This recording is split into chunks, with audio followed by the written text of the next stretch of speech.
And the Murrieta losers walk onto the field. I hope we went live.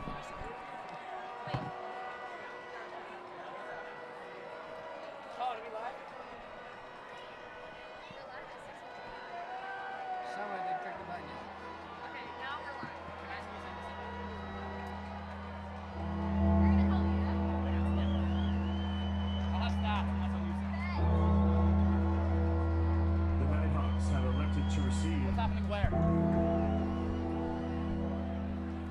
6:55, guys.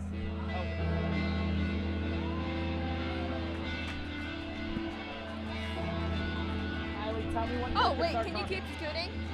Can you ask them to scoot over?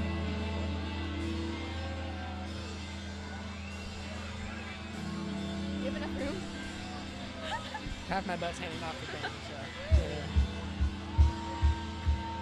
Is there any chance you can scoot over a little bit? No. This match has been a tough one for St. Clemente in recent years. And then tell us.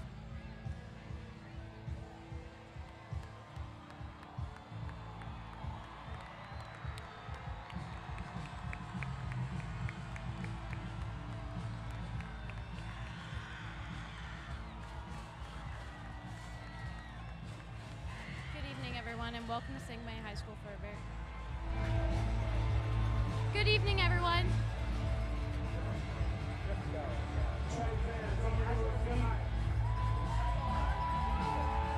Good evening, ladies and gentlemen, and welcome to Thalassa Stadium here in beautiful San Clemente, California. Good evening, everyone, and welcome to St. Clemente High School for a special Friday night. It's homecoming here in Triton territory, as the St. Clemente Tritons take on the Murrieta Valley Nighthawks.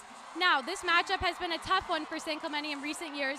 The Tritons have fallen to the Murrieta Valley for the past 4 straight seasons. But tonight, head coach Ortiz says the key to breaking the streak is simple: consistency, discipline, and playing a full 4 quarters of Triton football. Coach Ortiz let us know before the game the plan is clear. Defensively, stay sound, contain that explosive Nighthawk offense, and focus on discipline. Murrieta Valley has a big offensive line and dangerous team speed, but keeping them in second and long situations will be critical. Offensively, establish the run early, control the first half, and make that big momentum play that can swing a game like this. It's a packed house here on homecoming night at St. Clemente, and the stands are full of a radiant energy that any of our Tritons can feel, and our Tritons are going to use this energy to dominate this game. We're just about ready for kickoff and St. Clemente versus Murrieta Valley. Let's get this one started. Back to you guys. Good evening, ladies and gentlemen, and welcome to Thalassa Stadium here in beautiful San Clemente, California. Tonight, under the Friday Night Lights, we bring you a matchup you won't want to miss, with the San Clemente High School Tritons taking on the visiting Murrieta Valley Redhawks. It's a special night here in San Clemente. It's homecoming 2025. Earlier this evening, all of our incredible San Clemente sports team paraded through the streets for the annual homecoming celebration. And now we'll close out the night with what we do best here in South Orange County, Triton football. The Tritons are kicking off for the first half. Ethan Miller is going to kick the ball. And the kick is underway. It's a little short, fielded by number 32 in Murrieta Valley, brought down by Peyton Prophet. Number 32, Sonny Cervantes. Let's start with the visiting Redhawks offense. Murrieta Valley comes in one of the most high-powered offenses in Southern California, led by their dynamic quarterback Ty Isaiah. Already has 559 yards and 5 touchdowns this season. His top target, wide receiver Derek Johnson, is a big play threat who has 310 yards this season.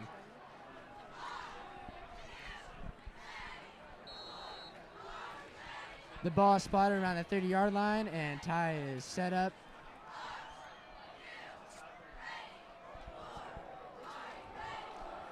And it's a run up the middle. Tackled by Damian Martinez. Ball on the 40.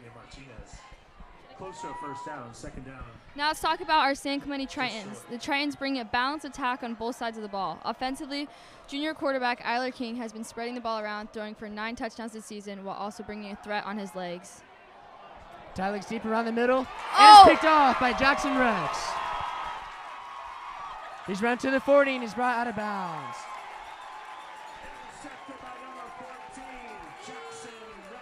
The Tritons offense is now coming onto the field with a great interception by Jackson Rex. First down. Now, talk a little bit more about the Tritons offense. Running back Carson Sloan powers the ground game with nearly 69.8 rushing yards per game.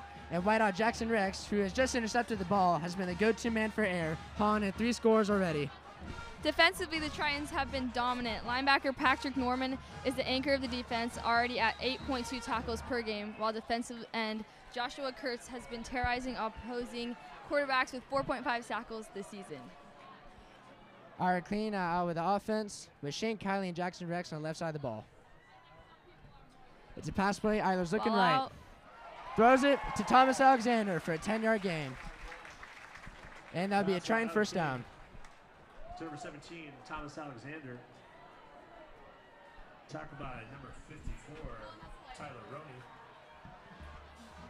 You know, Grace, after our interview with Coach Ortiz yesterday, he was talking about having a good first half in the first half of the game. What are your thoughts, and what do you think his plan is, defensively and offensively?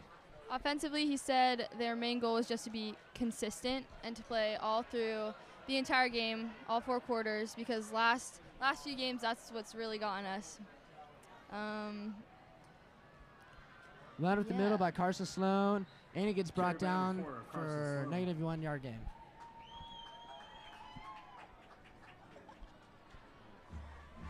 Tackled by number 58, Daniel Debape.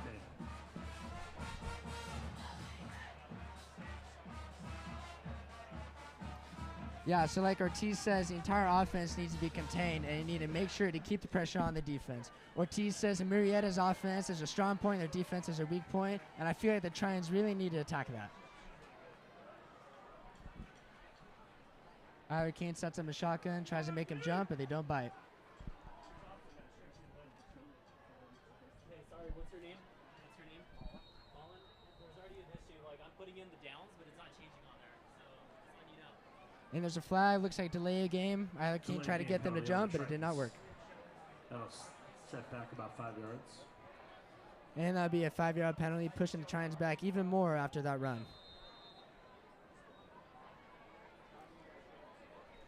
The Tritons now brought in wide receivers Jed Wright and Marcus Minter on the ball.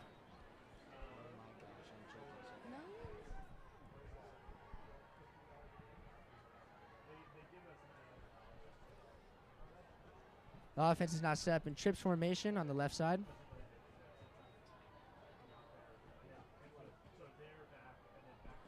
Eiler Keenan shotgun. Handed off to Carson Sloan up the middle, and he's brought down for about a 2-yard gain. Tackled by number 54, Tyler Roney. Third down at about 14.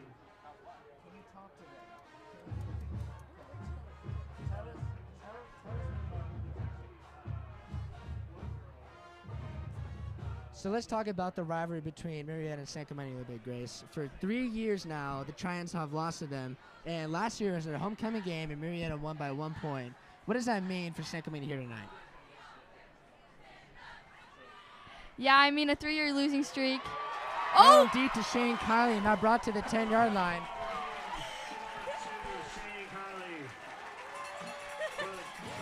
Shane Kiley also had a very long touchdown last game, so it looks like it's going to be a good game.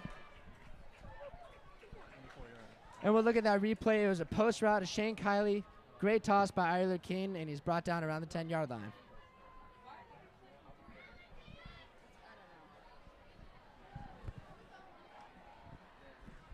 Triton first down. Offense now set up in Dubs left. Jesse Torres on the inside. Ball snap to be run play up the middle to Carson Sloan.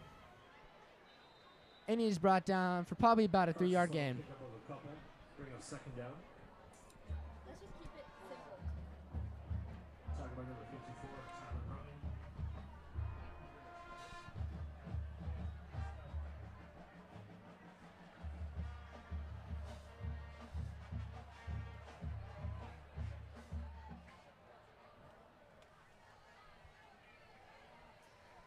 Set up in shotgun.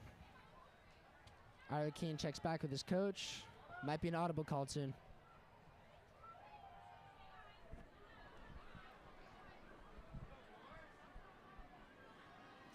Ball snapped. Eiler looks left. Throws. Oh. Barely misses Jackson Rex in the back of the end zone. Now it'll be 3rd down and 8.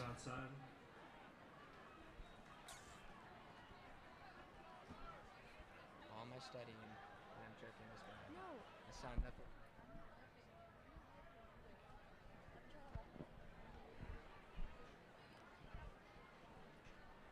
Jed Wright and Marcus Minter now set back into the game. Jed Wright put at flex.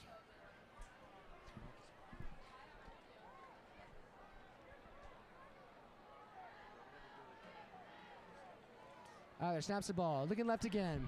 Throws. Finds Shane Kiley in the corner of the end zone Touchdown, for Tritons Tritons. touchdown.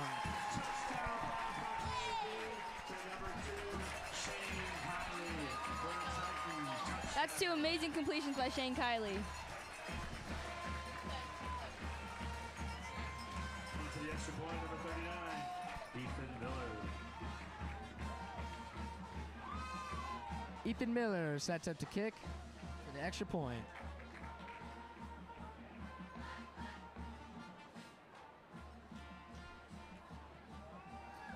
Kick is underway, and it's good.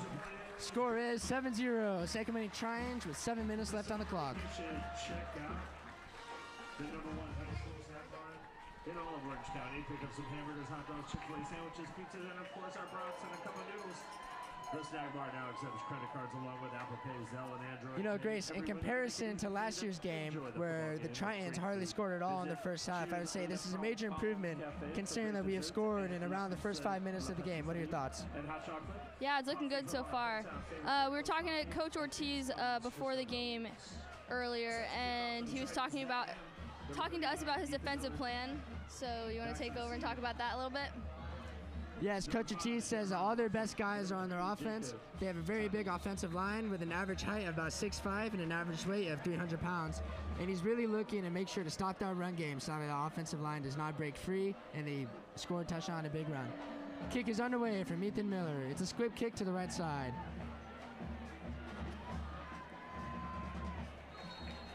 And it is fielded around the 33-yard line. 18, Cash Brown brought down by. Tritons defense now coming onto the field.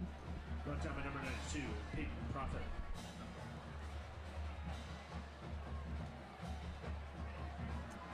Coach Ortiz also focused on keeping the Murrieta offense in second and long situations, so that way they are forced to pass. With the absence of Barry Bachmeyer, now graduated, they are really looking for the quarterback strength to really pull through in this game. Hoping for another big play on defense after following Jackson's Rex interception. Run to the outside from Derek Johnson and is brought down for about a 10-yard gain. That is the Murrieta Valley first down. Number 5, Jeremiah Watson, picked up of about 11 for the Nighthawks first down. Brought down by number 11, Marcus Minter. Ty sent up his offense in shotgun, but Dubs on the left side. Ball on the 44. It is snapped and it's a run up the middle to Jeremiah Watson. And he is stuffed for about a 1-yard gain. Pick up by of a couple. Tackled by number 3, Patrick Norman.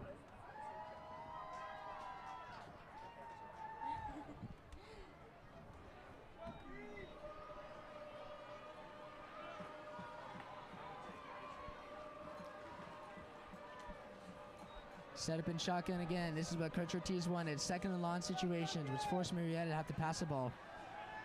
Ty is looking left. Ny's looking right. Thrown to Derek Johnson. Pass by number. This is about a 14-yard gain. That would be a Murrieta Valley first down. To number 1, Derek Johnson. Tackled by number 42, Jack Weiler.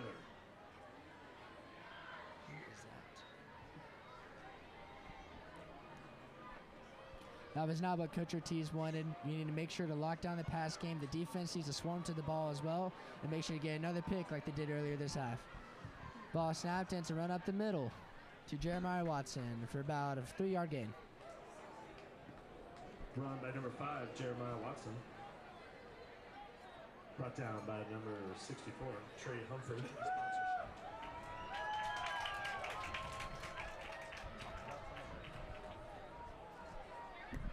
Tonight's broadcast of the Tritons Sports Network is brought to you by the College and Career Advantage, supporting career technical education in Capistrano and Laguna Beach Unified. CCA offers you more than 113 different courses supporting 57 career pathways, giving students hands-on opportunities to prepare for college and future careers. The launch of TSN was made possible thanks to CCA's support.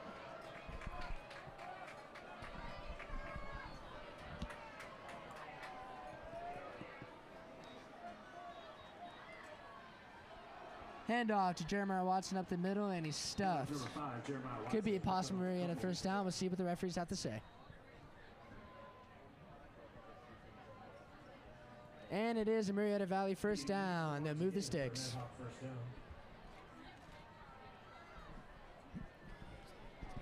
The Tritons now subbing up a member of the defensive line, hoping to get some fresh guys in there to stop the run. Looks like Jeremiah Watson is going to be Murrieta Valley's #1 running back to target, so let's see what he can do in the run game. And he breaks free for about a 15-yard gain. That'll be another Murrieta Valley first down.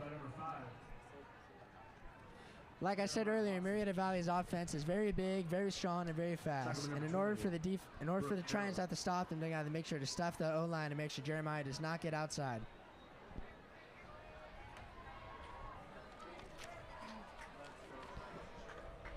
Number 5, Jeremiah Watson, has been a huge player on Murrieta Valley's team tonight. He has had 52 carries for 457 yards and averaging 9.1, 6 touchdowns for this season, and very talented. Touchdown, Nighthawks. Pass by number 22, Ty Isaiah. To number Touchdown, Murrieta Valley. Ty Isaiah to Caden Brown. You know, that's one of the wide receivers Murrieta Valley hasn't targeted very much this year, but it seems like they're opening up their entire playbook to make sure to score in the San Clemente Tritons tonight. Indicates the extra point, number 13, Jack Cambry. Holder is Isaiah Velarde. Jack Cambry, kick it for Murrieta Valley for the extra point.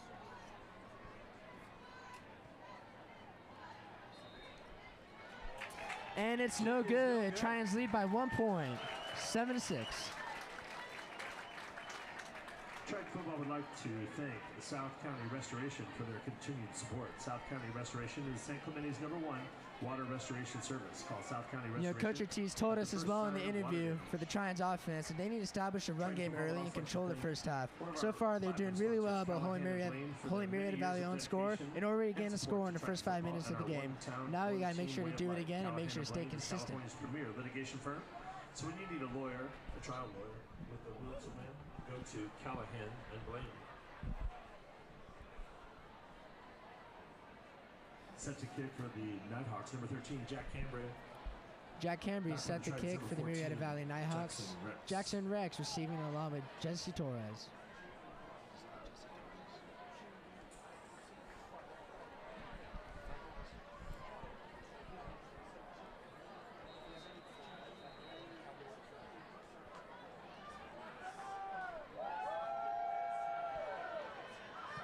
And the kick is underway.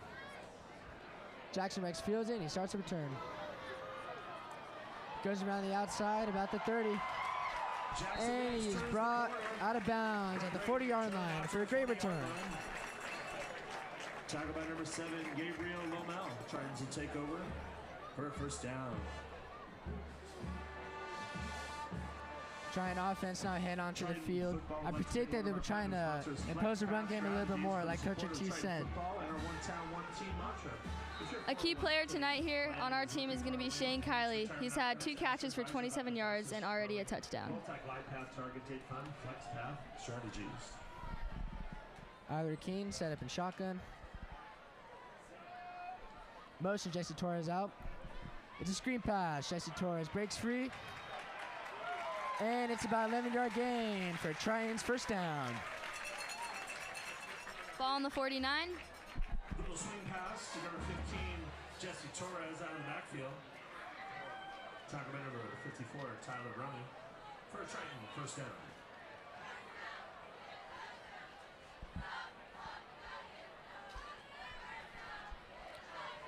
Either Keene set up in shotgun again. It looks like the same formation as last play, but just switched. Could it be the same play? I don't know. Does not set him in motion. And Carson Sloan fumbles the ball. It'll be a 3-yard loss for the Tritons. For a loss of about 5.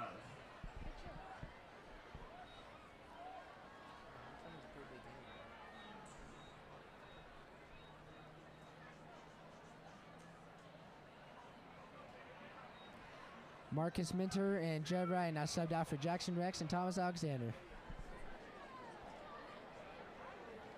Looks like the Tritons are going for a big pass here.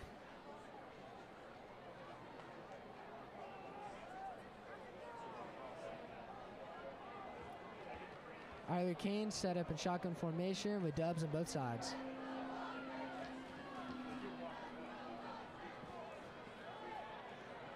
Tyler King throws in the middle, and it barely gets out of Jackson Rex's hands. That'd be an incompletion. For the pass. Intended for number 14, Jackson Rex.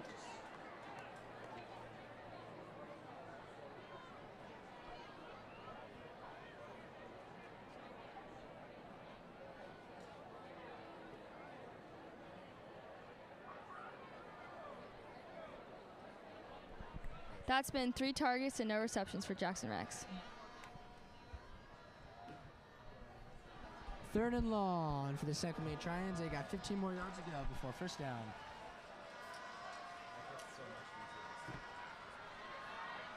Isla King is swarmed out of the pocket, and he is brought down for a sack. Number 12, Isla King brought down in the backfield. Looks like it was a Murrieta Valley blitz anticipating the pass. He wanted to swarm the offensive line, and Isla King got sacked. Loss of about 10. Tackled by number 10, Abelardo Rios. The San Clemente punting team not coming onto the field with Shane Kiley punting. Shane Kiley's been a pretty consistent punter since last year. All his punts have been deep and always have been fielded well, and I feel like he's going to do that again right now.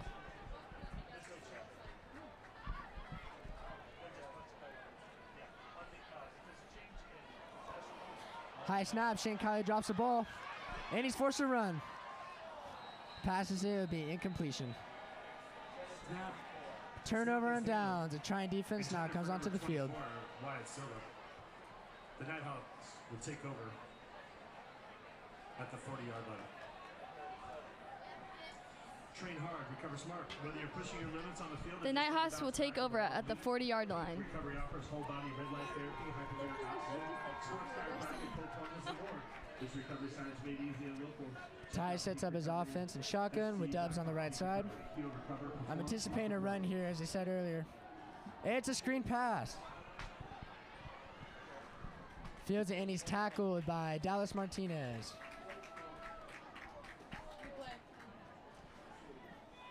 Swing pass to number 6, Julian Treadwell. Pick up about 7. And we look at the replay. Screen pass and tackled down by, looks like Jackson Rex and Dallas Martinez. Good swarm defense right there. But his second is short, not what Coach Ortiz wanted. And it'll be a run to Jeremiah Watson for about a 3-yard gain. That'd be a Murrieta Valley first down. You're good at this. Handoff number 5, Jeremiah Watson.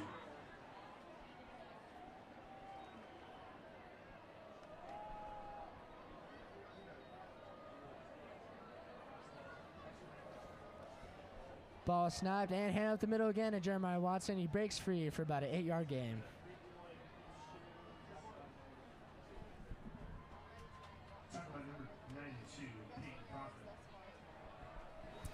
Already tonight, Watson has over 30 rushing yards tonight thus far. Yeah, I'd say he looks like a key target for the offense to use this game. I'm wondering what he's going to do next.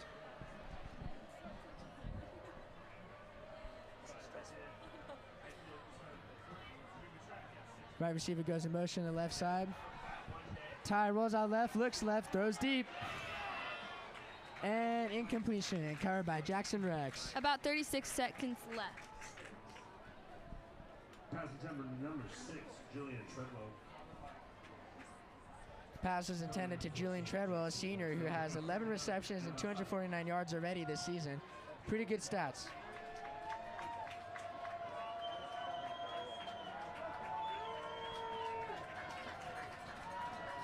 San Clemente crowd getting a little amped up. The stop can mean a lot for the San Clemente defense, so hopefully we get a score in the second quarter after this. And it's a timeout for Murrieta Valley. Timeout by the Nighthawks. Remember, this is a great time to go check out that Triton football snack bar.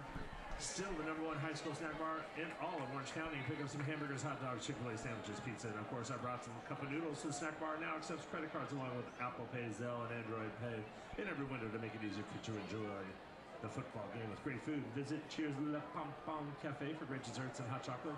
Coffee from our hometown favorite, Bear Coast Coffee and Kim's Cones for show cones.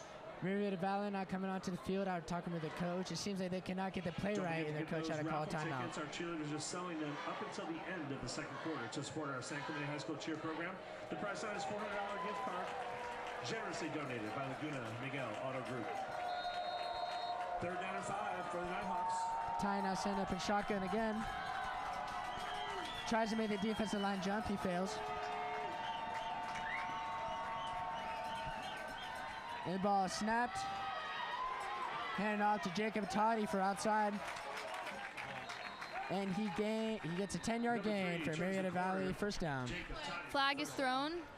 Now we'll look at the replay. It looks like it was a stretch to the outside. 21, Cade Hogan. Running all the way around. Triton's defense did not swarm well there, and that is not looking good for our D as we are put into the red zone. It seems like a flag was thrown. It looks like a holding on the Murrieta Valley offensive line.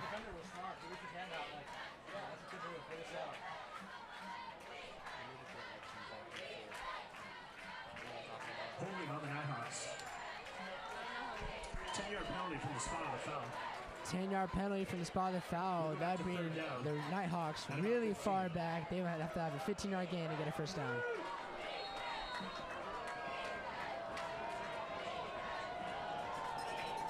This is kind of situation that the Triton's defense wants. Looks like Murrieta Valley would have to pass in order to keep the game rolling. Ball snap. Ty looks right. Throws deep. And is overthrown by a mile. Covered by Damian Martinez. That'll be brought to a 4th down for Murrieta Valley. #1, Damian Martinez. That'll bring up 4th down.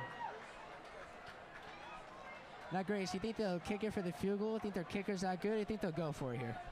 I feel like they'll go for it. It's a pretty long field goal. Looks like they're going for it. Ty's talking with his coach. This could be a big stop for San Clemente Tritons defense. Under shotgun. Dubs right, Dubs left. Ty's running out of the pocket to his right. Throws it deep. Incomplete, far out of bounds. Good coverage by the Tritons defense. Pass was intended Derek Johnson, thrown way out of bounds. The Tritons will take over at the 35-yard line. We'd like to thank Robbie's Tire Center for their support. Robbie's Tire Center offers the best service in the industry. Robbie's Tire Center, one town, one tire. Just had my Pirelli P0s put on just this week. Triton offense now coming onto the field. Let's see if they waste some clock time or do they go for a big pass here.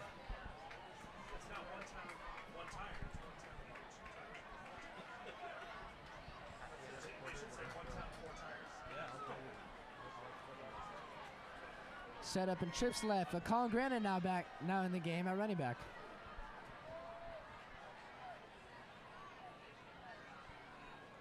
And his hand off to Colin Granite for a stretch to the right side, and he is brought down, hit hard by Murrieta Valley defense. 22, Colin Granite. And now we're going to go down to our silent interviewer, Emma Sutherland, who was talking to our homecoming queen last year.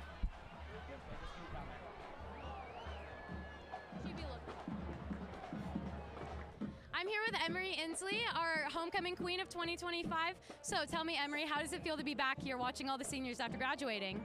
It is so surreal. I feel like I was literally here last week, but I'm back again. It's so fun to see everyone. It's like so exciting to see again. And can you tell me what does it mean to be part of homecoming court? It's honestly such an honor. Like, it's such a tradition, and to be a part of it just makes you feel so good because San Clemente is such a close-knit community that it really is just so fun to be a part of.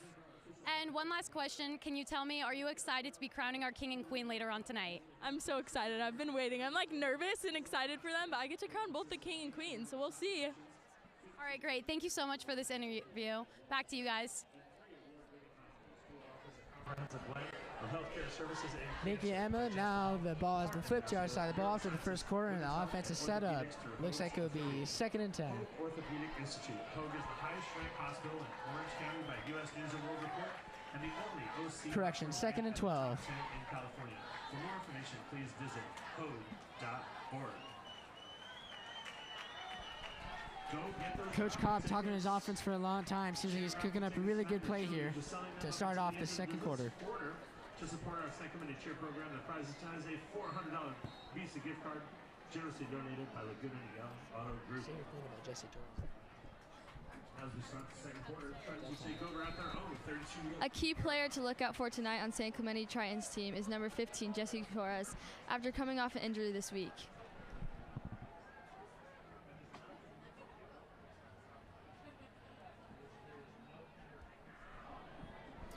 And it's a screen pass to Colin Granite.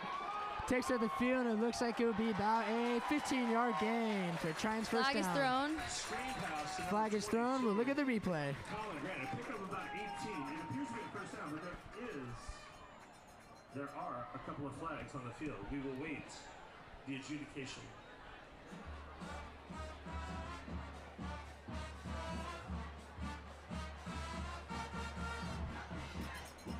Couple flags thrown. It looks like a holding on the San Clemente Tritons. We'll see if it gets brought back, or it could be a San Clemente Triton first down. On the Tritons. It's a dead ball foul on the San Clemente Tritons. It'll be probably brought back on the spot on the foul.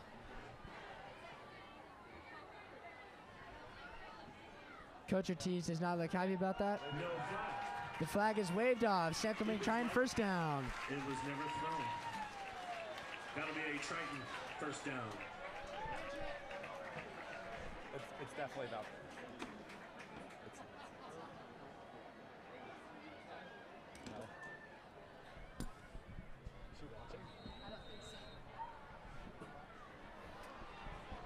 San Clemente now lining up, taking Coach Kopp a while to call a play. We'll see what happens.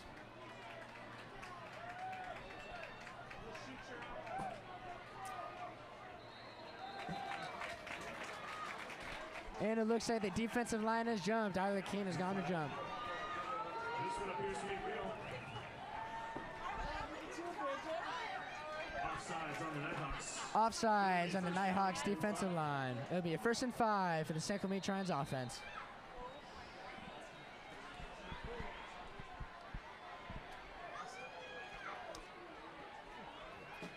Set up in Dubs right by Tom Alexander's flex and Shane Kiley is tight end. Ball on the 45. Ball snapped. Either looks right. Punt fakes. Looks left. Throws deep. And it is overthrown. Could have been a possible PI there, but the ref didn't see it. Pass intended for number 14, Jackson Rex. That'll bring us 2nd down and 5. Pass was intended to Jackson Rex. Now it'll be a 2nd and 5. Another target for 45-yard line. Jackson Rex that wasn't completed.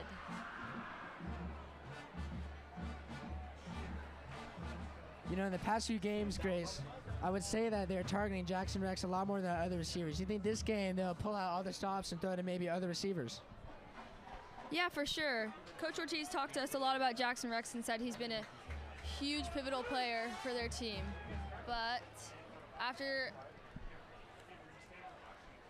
those few targets without any completions, and the ball. And the ball is loose. Screen pass, but it's thrown out of bounds. A backwards pass or a lateral. Ball was live. That'll be a loss. Ball was ruled a lateral. It was live. That'll be a loss for 5 yards. About 9 yards, almost 10 yards. That'll bring up 3rd down and about 14. 3rd and 14 now. Looks like San Clemente have to pass the ball. Jackson Rex is now brought back onto the field. Do you think they'll throw to him again? Do you think they'll throw to Jackson Rex again? So yes, he's been a great threat for the entire season. Yes, he's been a great threat for the entire season.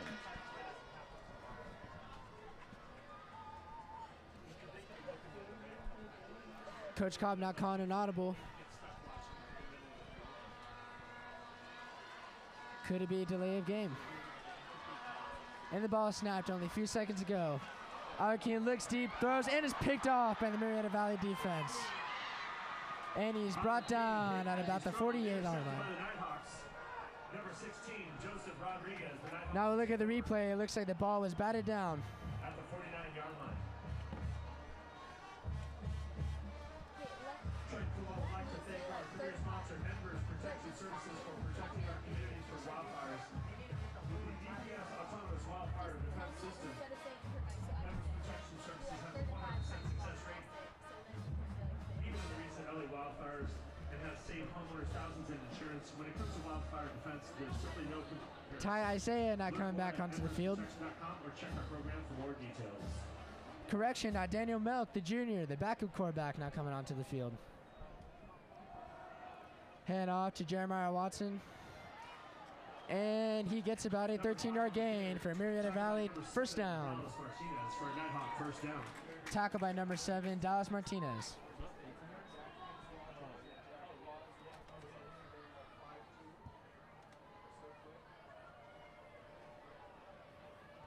Very interesting call by the Murrieta offense and putting in the backup quarterback. Could it be more of a pass threat? I guess we'll find out.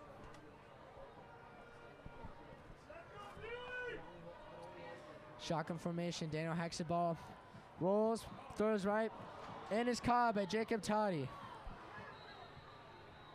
Looks like it'll be about a 13-yard gain. That is another Murrieta Valley first down. First down.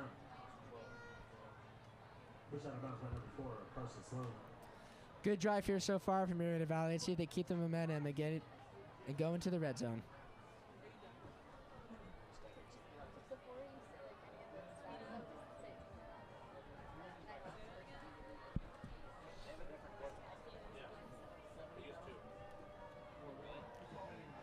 Daniel hikes the ball, hand it off to Jeremiah Watson. Looks like a stretch to the right side, and he's brought down for about a 3-yard gain.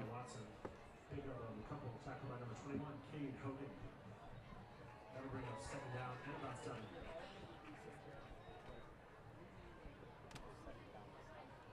Once again, Jeremiah Watson looks like a key target. He's being used on and off again for the run game. Second down and 7 here for the Nighthawks.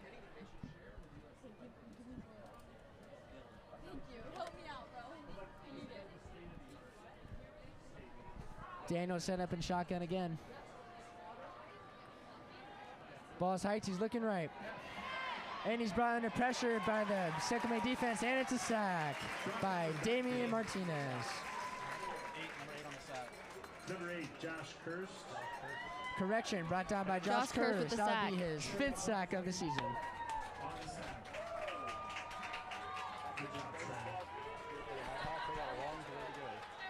That's 3rd and 12 here for the Nighthawks. They have a long way to go. After the sack, Murrieta Valley is now 3rd and long. They will have to go for a big pass here.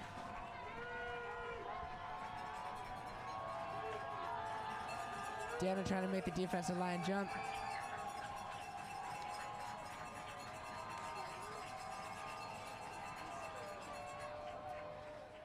Pass the side, Daniel looks left. It looks like a screen. He's being swarmed by the defense, and he is brought down for about a 2-yard gain. Pass was to Julian Treadwell. Brought down in the backfield. That'll bring up 4th down and about 12. 4th and 12. Say something about it.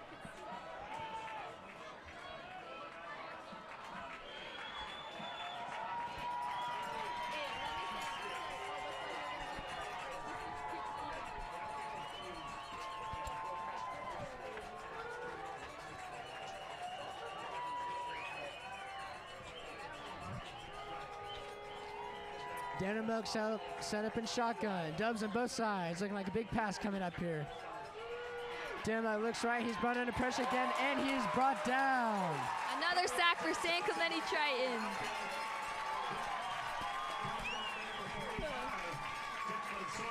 Brought down by number 45, Declan Sawyers, for a game-changing sack. Trines will take over now.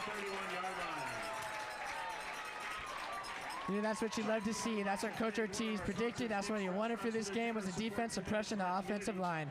For being as big as they are, they're not doing a good job of protecting their quarterback. Great food and beverages in a friendly, relaxed, and comfortable atmosphere.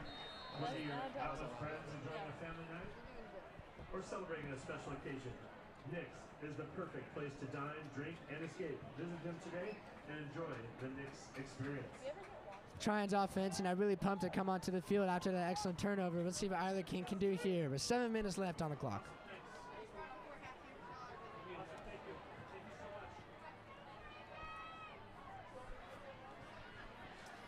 Defensive line shifts, brings in Jackson Rex into motion. Throw to the flat, Jackson Rex tries to juke and gets brought down around the 38-yard line. Pass to Jackson Rex. Penalty flag on the field.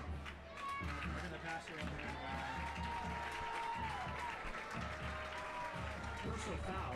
Flag thrown, it looks like a personal foul, roughing the passer on the Nighthawks defensive line. That will add some more yards, putting the San Clemente Tritons in even better position than they were before after that excellent play by Jackson Rex.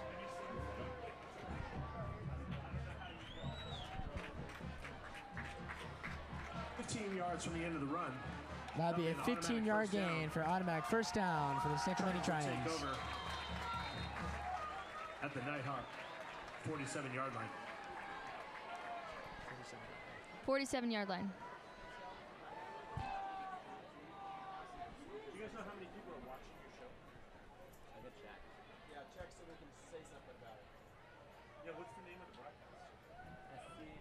Triton Sports Network. Isla King set up and dubs on both sides and shotgun. Shane Kiley in motion, looks like a run up the middle, and it's a fake play action pass. Shane Kiley to the outside. Gets about a 6-yard gain. Really good play call. Faked out the defensive line and the linebackers, leaving Shane Kiley wide open on the left side.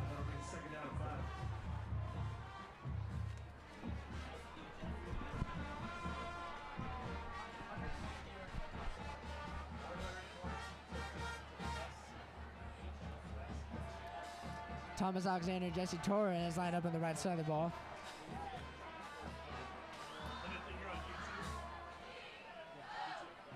Shane Kiley in motion, looks like a run up to middle of Carson Sloan.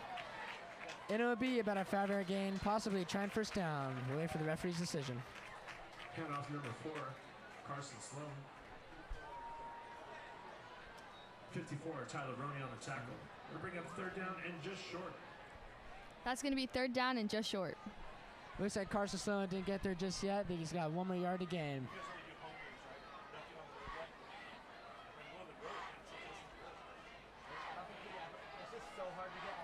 Subbing out Marcus Minter for Jackson Rex. I have a feeling it'll be a big run here, though, as a setup in ISO formation. This will be the first time in the game Isla King has set up under center. And as a run up the middle, Carson Sloan gains some yards for a trying first down. Carson Sloan to the Triton first down, brought down by number 53, Alexei Panamarev. Alexei Panamarev, I think. About 5 minutes left to go in the first half. It would be critical that the Tritons can score another touchdown and be set up better in the second. If you're ever not able to attend a Triton home game, please check out the San Clemente High School broadcast live streaming on YouTube. SCHS TSN currently have 120 viewers. Isla King set up under center again. Hands off to Colin Grant. It pitches back to Isla King. Thrown deep to Thomas Alexander. Should have been the PI. Ref does not call it. Incompleted pass. Thomas Alexander. Throws a little bit short. If Isla King just got a little bit more on the ball, would have been a perfect dime and a beautiful touchdown for San Clemente Tritons. The San Clemente fans are not happy about that call.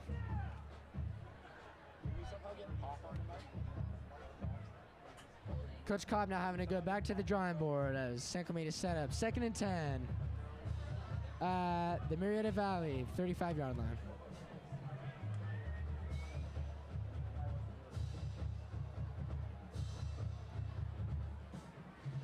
Looks like Coach Cobb's change of play. Isla King back in shotgun with trips right. Play action pass. Jackson Rex on a hitch route. And it looks like it'll be a 10-yard gain for Jackson Rex. Tritons first down.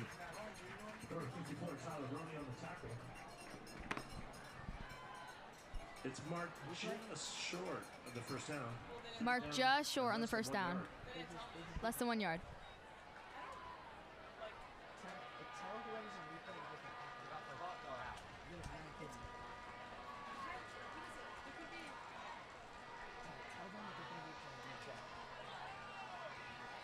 Arlecane set up in shotgun. Checks back in with Coach Kyle. Looks like he's changing the play.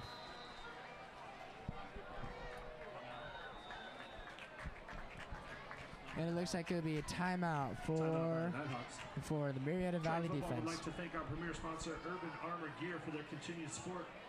UAG's line of protective cases for your digital devices are designed right here in SoCal and are truly built to go further next time you need a new case for your Once again, the Triton Sports Network is brought to you by College and Career Advantage. Thank you, CCA, for building futures right here in our community.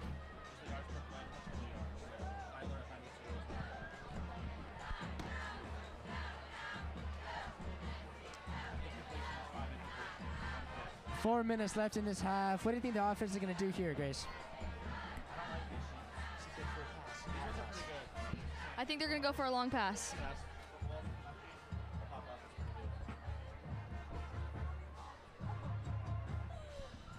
Improv, bro. Say whatever. You can just guess. It can be wrong. Triton's offense now sent back up to the field. Carson Sloan and running back. Arlecane set up in shotgun. Looks like it'll be dubs on both sides of the ball.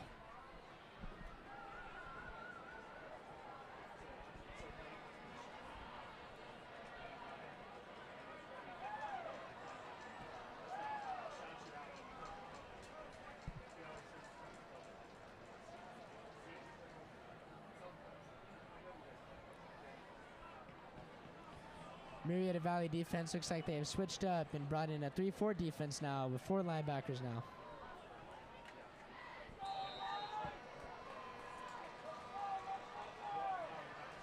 Possible man coverage and blitz from Murrieta Valley.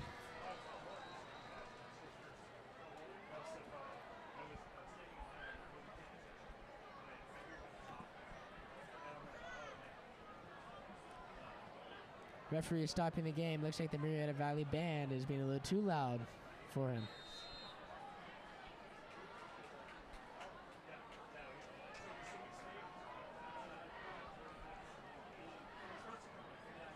Arlecane sets up with a few seconds left on the clock. Can he get the snap down in time? Ball snapped for 2 seconds left. Short throw to Jackson Rex, and it is dropped. Low pass intended for number 14, Jackson Rex. That'll bring up 4th down. Look at that replay. We'll see that Arlecane threw that ball really short. Little miscommunication also with the coaches.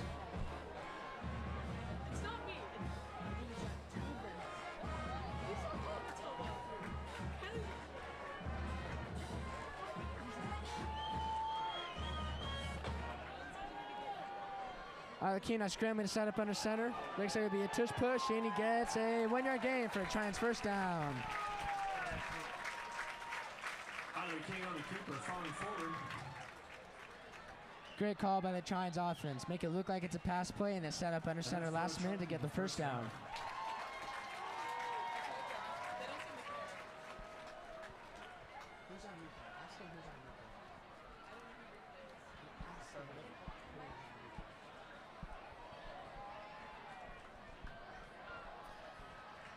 Arlecane set up in shotgun with the trips left. Marcus Minner on the far right out.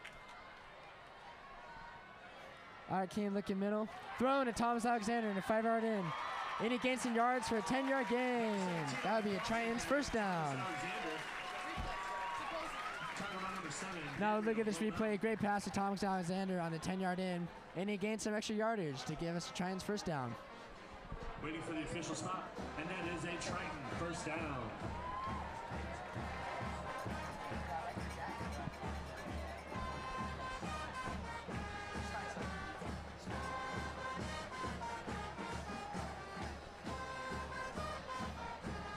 Arlecane now setting up in trips right in shotgun.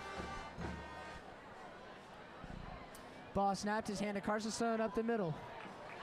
And he gains about 6 yards. Carried by number 4, Carson Sloan. It's going to be about 2nd and 4 in the red zone. Dominic Cuccia.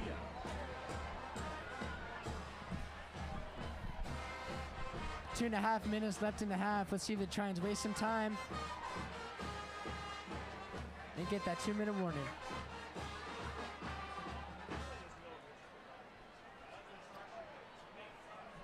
Arlecane in shotgun, trips right again. Ball snap, looking right, and it is picked up by the Murrieta Valley defense. Could be a possible pick six. And he's brought down by Ira King. Great chase. Flag thrown. Let's see the mistake there. Derek Johnson, the second. Ira King looks right and throws way short. I guess he did not know the route that Jackson Rex is running. Flag coming out at the end of the play. Intercepted by Derek Johnson, Murrieta Valley star wide receiver.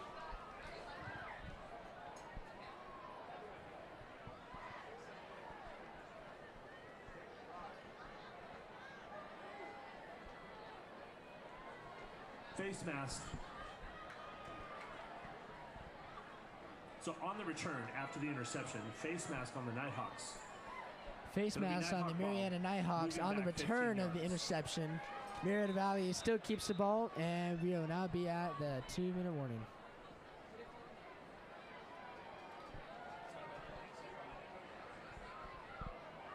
Also a sideline warning.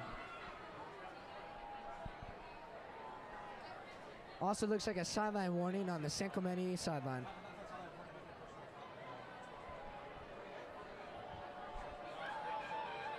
Tying us set up in shotgun. Looks like they'll have the move to a 2-minute offense and see what they do here.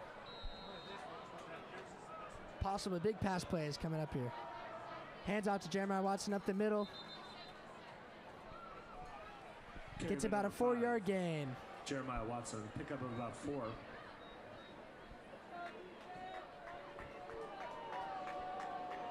No huddle offense. Ty Isaiah now set up in a shotgun again. Ball's hiked to hand off to Jeremiah Watson. He breaks through the outside. And it is about a 10-yard gain for Murrieta Valley. First down. For a Nighthawk first down. Brought down by number 1, Damian Martinez. Good call by Jeremiah Watson to run out of bounds. Stops the play clock and gives Murrieta Valley more time to set their offense and get a big score here.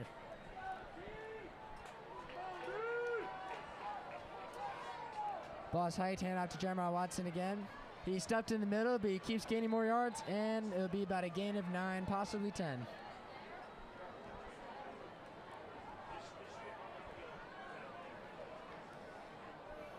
This is looking like a really good no-huddle offense from Murrieta. And it's a QB draw to Ty Isaiah. Ty Isaiah on the keeper. For about a 6-yard gain for Murrieta Valley. First down. Excellent setup by the Murrieta Valley offense. Faking out the linebackers and moving out with a QB draw to gain some more yards. Hiked again. It looks like he's hand out to Jeremiah Watson up the middle. Gain some yards, and that would be a gain of 10. Murrieta Valley first down. Number 5, Jeremiah Watson on the carry. Brought down by number 45, Declan Sawyers. Looks like a hard hit from Declan Sawyers and Jeremiah Watson, struggling to stand up on the field. Detroit Football wants to thank Next Wave Investors, Next Wave, for their partnership. Next Wave is a San Clemente-based multifamily investment firm. 33 seconds left to go in this half. Murrieta Valley have to pull out all the stops to get a score. Next Wave team by visiting nextwaveinvestors.com. Yeah. So nice.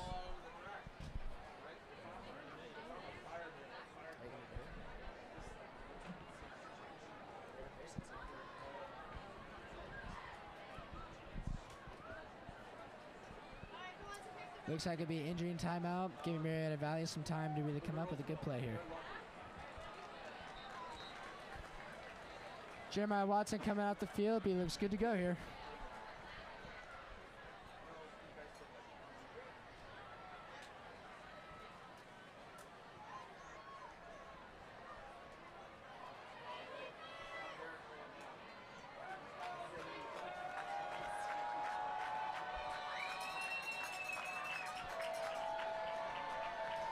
Under shotgun.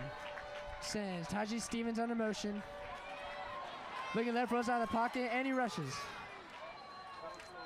Looks like Ty will get a gain of about 7 yards, giving the Murrieta Valley first down. Here's a replay on that QB drop. Great run by Ty, forcing the corners to go deep into coverage, right? He sneaks away for a couple yards. For a Nighthawk first down.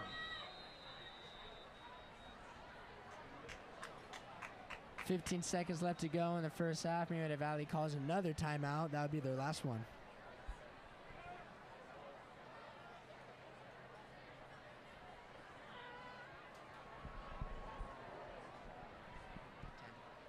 And that's going to be 2nd and 10. I did too. Should be first and down. Should be first down, right?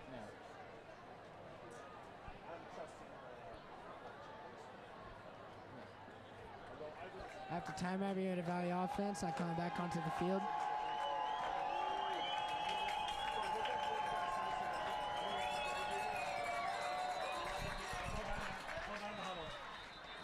And the refs throw a flag here.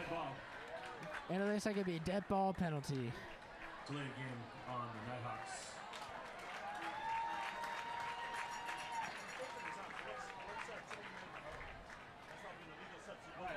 Delay of game on the Nighthawks.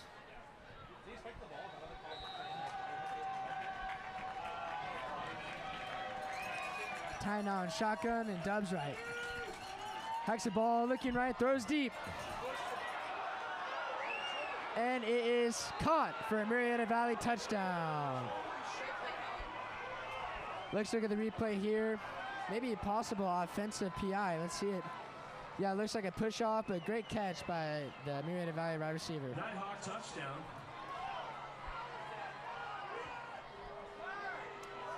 SC fans are not happy with these calls tonight. It looks like these refs are missing these PIs. Touchdown by number 1, Derek Johnson. Derek Johnson with the touchdown. Number 13, Jack Cameron. Jack Cameron, number 13, for the kick, the extra point. Almost bought, but makes it through, and that will now be 13-7 for Murrieta Valley with 9 seconds left to go in the first half.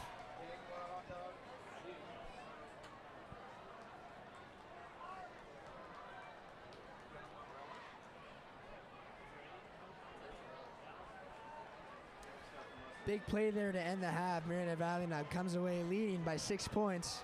It'll be interesting to see what the Tritons offense and defense does in the second half to really get a comeback.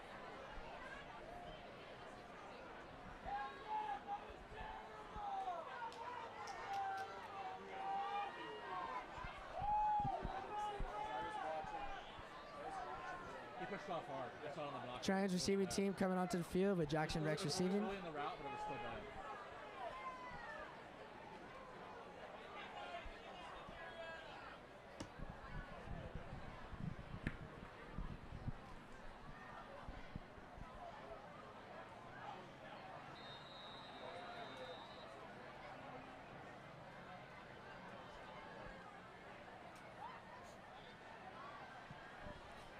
And the kick is underway.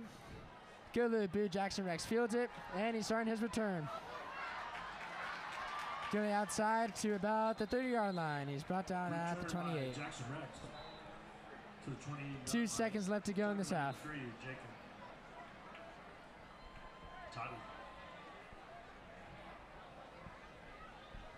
Possibly big play here. It looks like the Tritons offense needs to score. They got to throw a long one. Possibly to Jackson Rex or even to Marcus Minner. The guy's tall. He is 6'4", weighing about 180 pounds, and he is lightning quick. Let's see what happens next.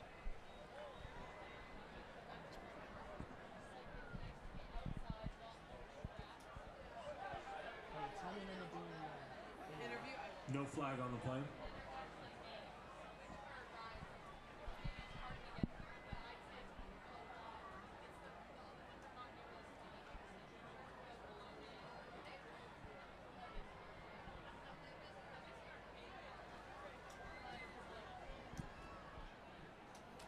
Tritons offense now set up. It looks like they would need the ball to take us into the second half.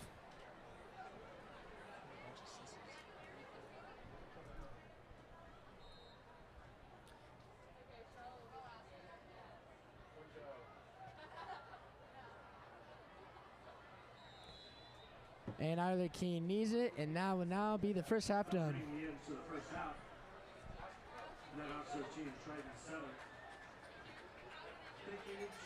Murrieta.com for providing the t-shirt cannons tonight. Murrieta.com, the auto accident lawyers who got your back when life hits you from behind. And then if you've been in a car accident, don't let the insurance companies take you for a ride. Big homecoming turnout here in San Clemente. The stands are packed, the traditions are flying, and I believe the Tritons defense really needs to lock in and stop the Murrieta offense. We're scored 13-7. Hamburgers, hot dogs, Chick-fil-A sandwiches, pizza, and of course our brats and cup of noodles with snack bar now accepts credit cards, Apple Pay, Zelle, An Android Pay in every window to make it easy for you to enjoy the football game and great food.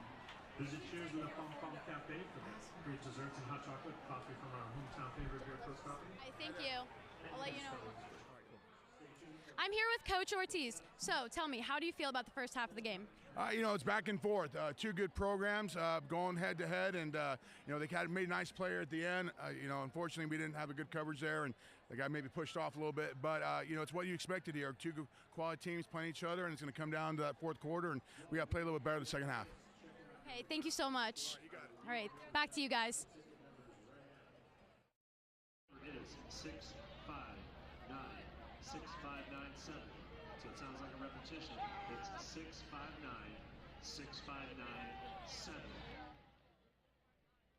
If you have the winning ticket, head to the Pom Pom Cafe. Again, the winning number for the raffle tonight, the $400 gift card from Laguna de Gal Auto Group is 659-6597. Here we go, ladies and gentlemen.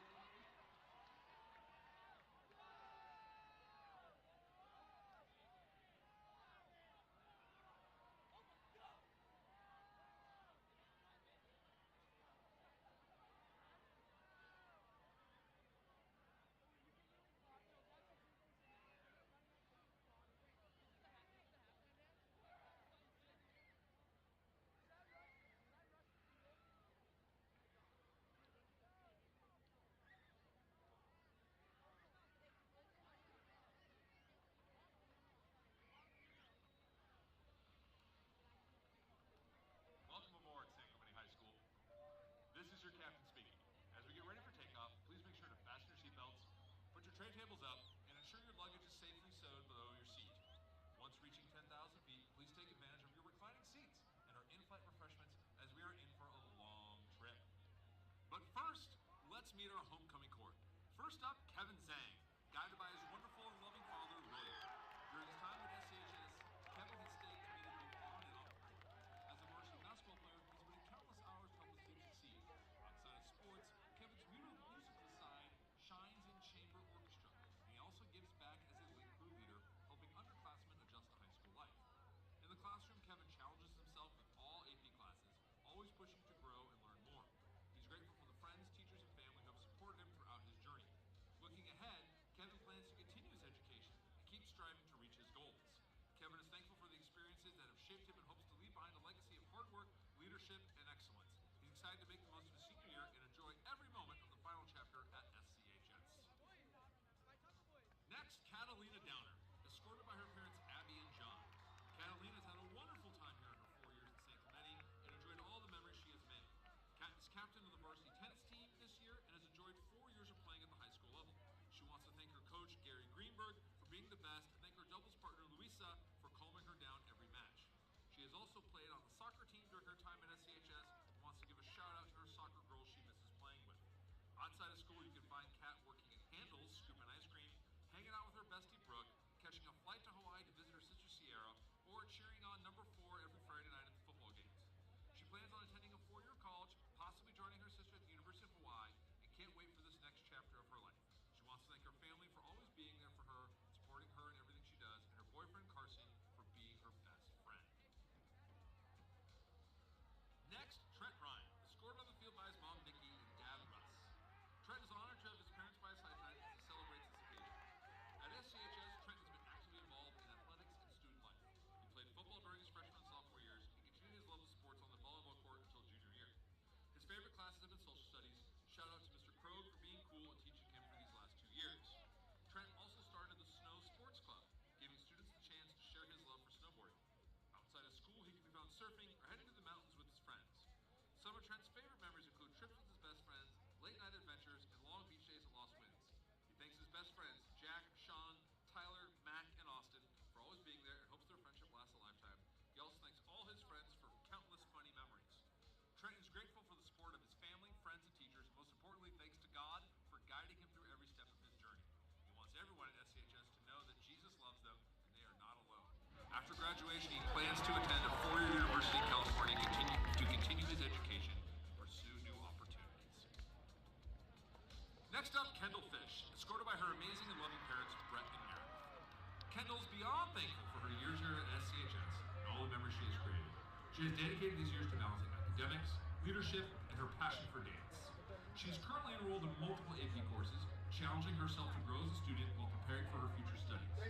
Outside the classroom, Kendall spends countless Kendall Fish now being introduced for homecoming queen. She's also deeply involved in her school community through ASB, NHS, Wake Crew, and ADA.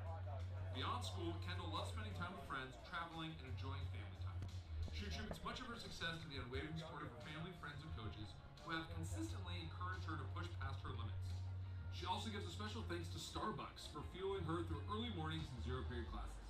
Looking ahead, Kendall plans to attend a four-year university where she hopes to continue her dance journey on the collegiate team while majoring in pharmaceutical sciences. For now, she's focused on soaking in every moment of her final year of high school and cherishing it. Next up, Santana Del Castillo, escorted by his loving parents, Dave and Natalie. Santana's made the most of his 4 years at SCHS, taking on leadership roles, representing Triton pride in every way possible. He's grateful for the countless memories and opportunities SCHS has provided for him, and is proud of the mark he has left on the school community. Santana currently serves as senior class president, where he helps lead his peers. Now introducing Santana Del Castillo for homecoming king. He's also proud to be the school mascot, King Triton, a role that allows him to bring energy, excitement, and school spirit to games, rallies, community events. Santana is the current mascot right now for the Sacramento Tritons. He is part of ASB and he is electric on the sideline. Athletically, Santana dedicates himself to water polo, a sport that has taught him the values of teamwork, perseverance, and discipline. Outside of the pool and the classroom, he enjoys spending time with his friends, creating memories filled with laughter and adventure. Santana is thankful for his family, teachers, coaches, and friends who have always supported him and is excited to make senior year unforgettable. Next down the runway is Emmy Franklin, escorted by her amazing parents, Adam and Kate. Emmy has taken full advantage of her time at SCHS by participating in literally everything possible. Now introducing Emmy Franklin for homecoming queen. Emmy Franklin is a member of our Triton Sports Broadcasting Network, and she's contributed very much so far into this season. Leader at the football games, hitting her signature dance moves, attempting to make the students cheer, and pretending to know all the lyrics of Matthew's songs. By being part of San Clemente's Triton Sports Network, NHS, and Link Crew, Emmy spends a little bit too much time at school. Hoping to give others the same SCHS experience she has received, Emmy recommends getting involved because you will never regret making memories. In the little free time Emmy can find, she makes sure to spend it at the beach or with her dad and sister, usually somewhere lost in the mountains. Emmy is planning on attending a four-year university, hopefully somewhere near the ocean. She would like to thank her best friends for making these years survivable and her family for always reminding her to spread her sparkle. Let's go Tritons! Next down the line is Gavin Davis, escorted by his loving parents, Dusty and Nicole. Gavin is honored to have been part of San Clemente High School's 2025 homecoming. Now introducing Gavin Davis for homecoming king. And he feels incredibly grateful for the countless memories made in this special time. Gavin Davis currently is in ASB, and he helps out a lot with his setup, takedown, and during the game. And some of the best friends he could ever hope for. Outside the classroom, Gavin has enjoyed sharing music as a member of his band, Tumbleweed. He would also like to give a special shout out to In-N-Out Burger, which has supplied at least half of his meals throughout high school. Faith plays an important role in Gavin's life, and he feels deeply blessed to have the support and love of his church family at the Shoreline. When he's not at school, Gavin can most likely be found at the beach, out fishing, or simply soaking in the sun with friends. Lastly, Gavin would like to thank ChatGPT for always having the words when he didn't. Next up, Chloe Smith, escorted by her loving and supportive parents, Matt and Kristen, who she is endlessly appreciated. Now introducing Chloe Smith for homecoming queen. Our church community at the Shoreline, which has been a constant source of encouragement and guidance in her life. Chloe would especially like to thank her best friend, Chloe Miller, who has been by her side through every adventure from their chaotic Lake Havasu trips to late night talks. Having the same name and even the same car has only made their friendship more iconic. Together, they've somehow managed to rack up a grand total of 5 car accidents, which has only made their friendship even stronger. Their insurance rates definitely are higher. Outside of school, Chloe admits she loves her bed, but when she gets out of it, she enjoys going on walks, visiting Lucky Dog, and spending time with friends. If you're lucky, you might catch her out after dark, making memories that last a lifetime. Chloe is grateful for all the blessings that SCHS has given her. She hopes to make this last year one to remember, soaking up every moment with the people she loves most. Next up, Carson Sloan, joined by his parents Allison and Dave. Now introducing Carson Sloan for homecoming king, our starting running back. He's played football all 4 years at San Clemente and says playing football here is one of the best decisions he's ever made. Carson plans on boxing after this football season and going to college to get a degree in business. We'd like to give a shout out to his family, friends, his girlfriend Catalina, and all his coaches for their support. And lastly, we'd like to thank Coach LaChapelle for helping Carson become who he is today. And last but not least, Jenny Cook, escorted by her mom, Amy, and her dad, Jeff. Jenny has been so... And last but not least, introducing Jenny Cook for Homecoming Queen. Haley, Lizzie, Maya, and Jacob. Living in San Clemente all her 17 years, Jenny is extremely grateful to grow up in such a beautiful city. Jenny is enjoying her third and final year of being on San Clemente cheer team, and she has loved every minute cheering alongside her best friends. She has especially enjoyed cheering on her boyfriend, Jackson Rex, on the sidelines.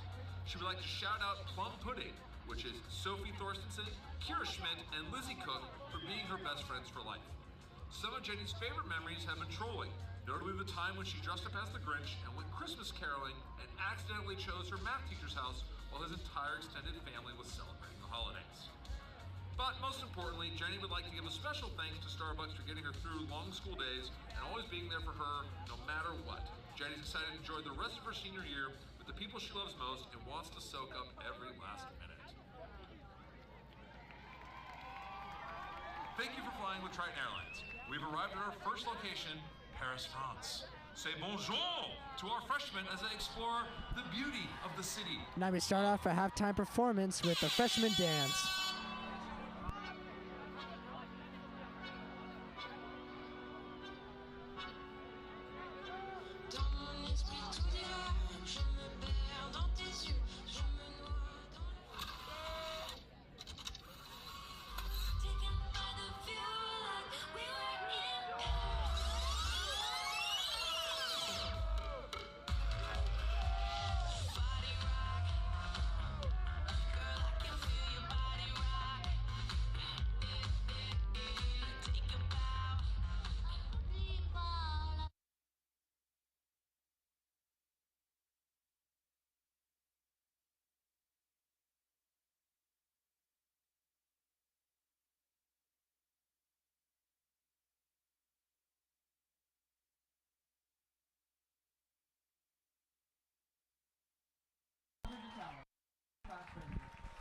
That is the end of the freshman portion of the dance. Now introducing the sophomores.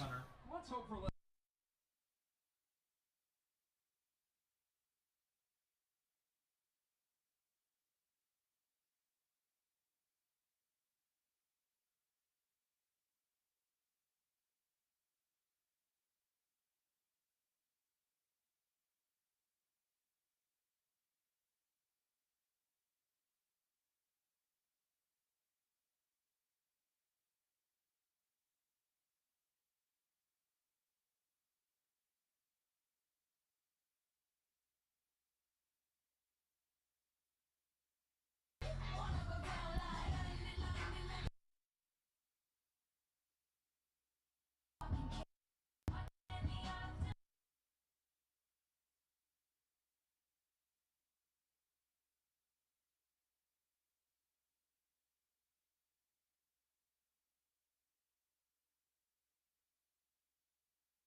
That concludes the sophomore portion of the halftime dance. Now on to the juniors.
Now that concludes the juniors portion of the dance. Now we move on to the awesome and amazing senior portion of our halftime dance. Mamma mia, how can it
And that concludes all of our halftime dances for this evening.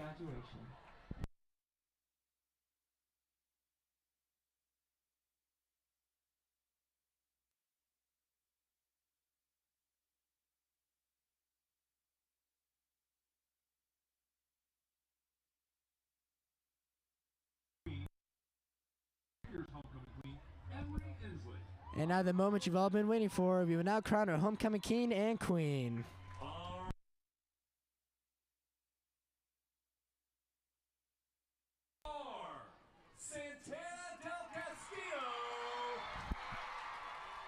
Your homecoming king is Santana del Castillo and Emmy Franklin.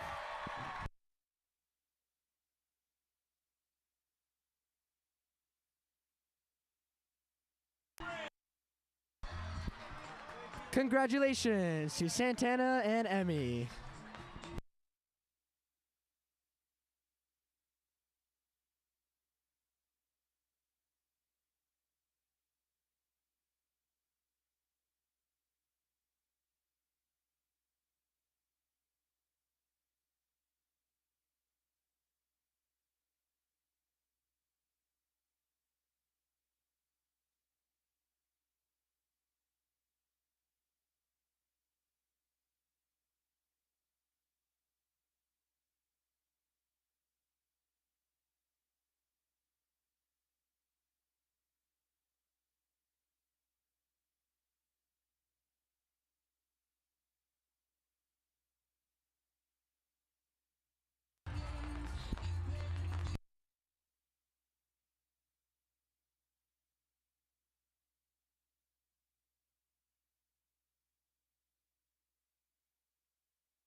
Hey guys, let me know if I need to transition to the interview right now.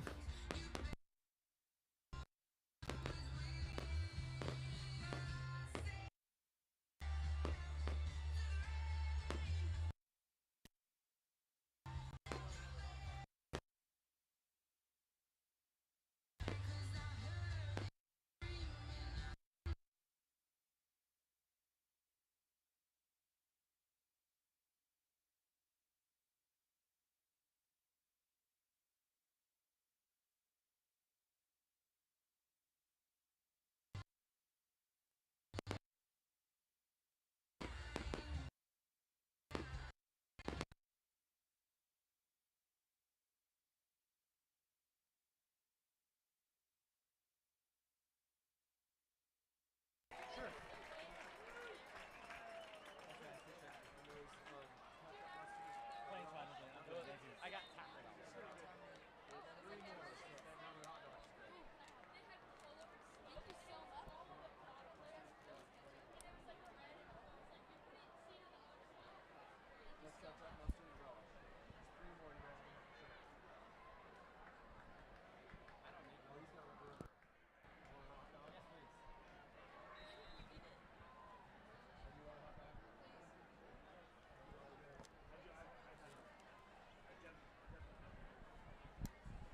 We now have 2 minutes until the second half will begin. The Hawks are up 13-7. Someone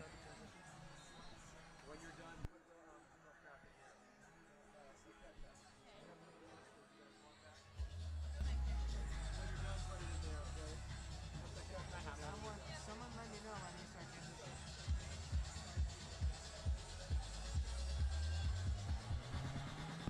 Hey, let me know when I need to transition.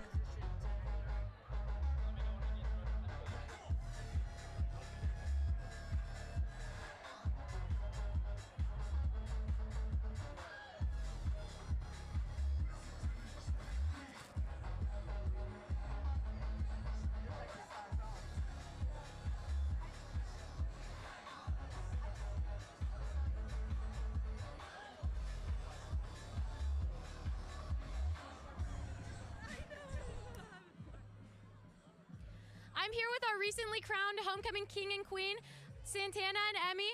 So tell me, you guys just had the crown placed on your head. How do you feel right now? It feels amazing. I'm very surprised. I didn't think I was going to get it. Now tell me, guys, what do you think it means to represent San Clemente as our homecoming king and queen? Feels pretty amazing. I mean, we're the face of the school now. School spirit. Woo! School spirit. That's what gets you here. All right, thank you guys, and congratulations again. Thank you. Back to you guys. Time performance. Now we're going to start focusing on the business at hand, which is football.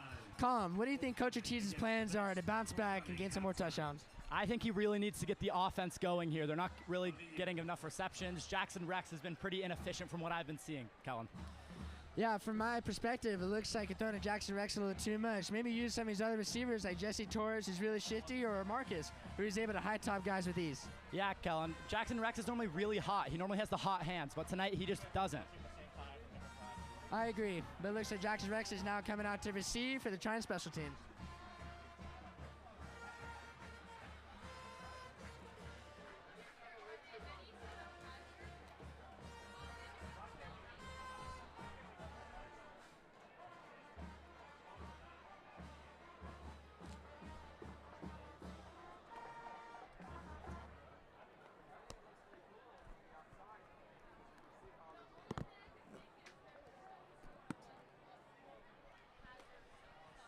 Murrieta Valley kicking team now coming onto the field.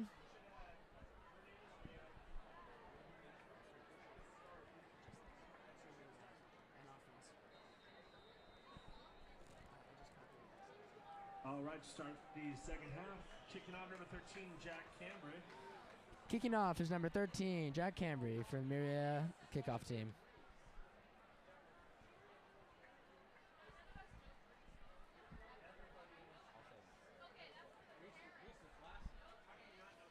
The ball is up and headed towards Jackson Rex. Receives it at the 2. Good run out there. He's tackled at the 35-yard line. Jackson Rex made some nice moves, made a good kick into a really good return. He's been good at evading tackles on these kick returns, hasn't he, Kellen? Triton Football would like to thank the Nick Pasquale Foundation for its continued support of our program and community. The foundation provides scholarships to our San Clemente student athletes who best demonstrate similar characteristics. Once again, the TSN broadcast would like to thank College and Career Advantage, where students discover their future. Thank you, CCA, for making TSN possible. Tryon's offense now coming onto the field. Tyler Keene leading the way. I predict that the Tryons will want to try and emphasize a little bit more of a run game this second half. Try and get the sticks moving a little bit more and then open up some passes later on. Tyler King has over 100 yards passing right now. Run up to Carson Stone up the middle, and it looks like he's brought down for a 4-yard gain.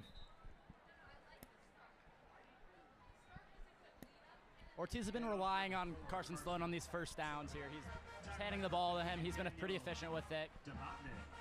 Yeah, it looks like Carson Stone is a guy that he's a running back you need when you need a few more yards. And Colin Grant's more shifty, and you're looking for more yards coming out of him than in comparison to Carson Sloan.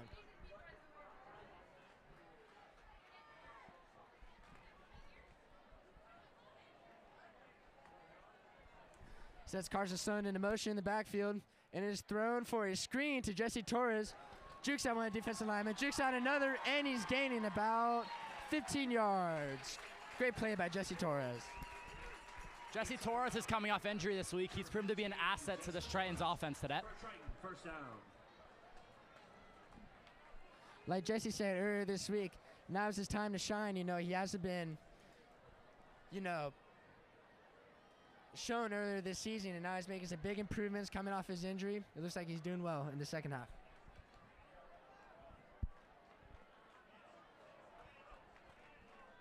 Tyler Keene in shotgun, but trips left. Hand off to Carson Stone up the middle, but he's brought down. Loss of yards on the play. Forward.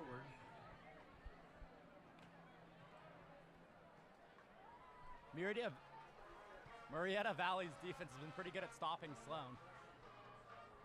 They've stopped him before the line of scrimmage multiple times tonight. Yeah, with that 3-4 defensive scheme, it looks like the linebackers are able to give the defensive line some extra backup and stop Carson Stone from making some big plays.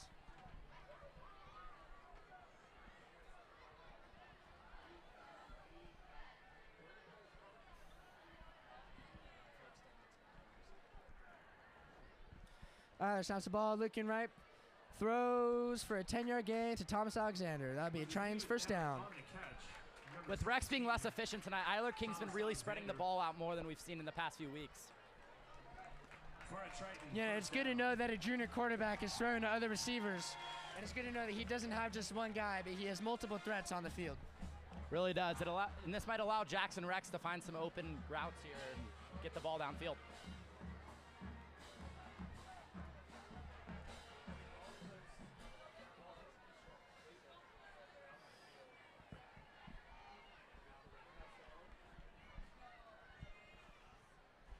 Tyler Keene looking left, throws left, and could be possibly picked off. Let's see what the call is. Looks like it was picked off by Murrieta Valley's number 1.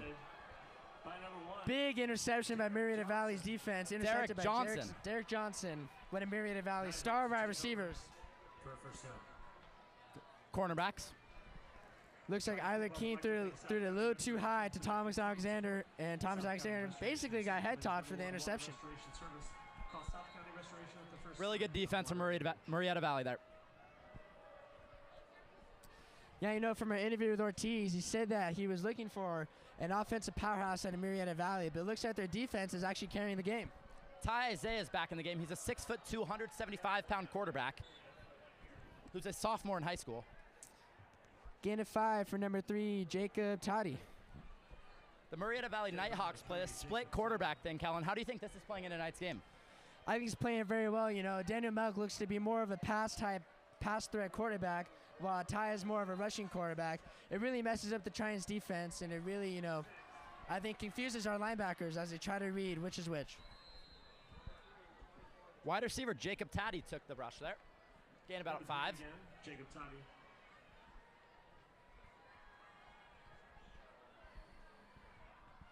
Tackle by And it looks like it'd be Murrieta Valley first down. Both of these quarterbacks proved to be really efficient for Murrieta Valley. Here we go. Takes the rush. Gain of about 7. Number 5, Jeremiah. Handed off to number 5, Jeremiah Watson. He looks like to be the #1 target for running for the Nighthawk offense. Let's see if they, they might sub in a new running back, but in my opinion, Jeremiah Watson is carrying the game currently. Back on my quarterback note, Ty Isaiah is 33 of 54 for 559 yards for this whole year with 5 touchdowns, 3 interceptions, and a fumble. Ty also has a 61% of completion. That's very good stats for a high school quarterback, and I think he's really showing that tonight. And there's another completion right there. Murrieta Valley is stopped just before the first down. Quick pass to number 3, Jacob Toddy. Brought down to number 21, Cade Hogan. 3rd down, just short. Brought down by our safety, Cade Hogan. It'll be 3rd and 1 for the Nighthawks. And it's a run to Jeremiah Watson up the middle. It'll be about a gain of 5 for a Nighthawk first down. Good thing the Nighthawks weren't stopped there. They've been like 0 for 2 or 0 for 3 on first downs. Number 5, Jeremiah Watson, pushing forward for a Nighthawk first down. Really good drive coming from Murrieta Valley. It'll actually be a stretch play to the outside, gaining a lot of yards, and he hurdles a trying defender. Jacob Toddy makes the turn. Looks like the replay handed off to Jacob Toddy. Number 7, Dallas Martinez.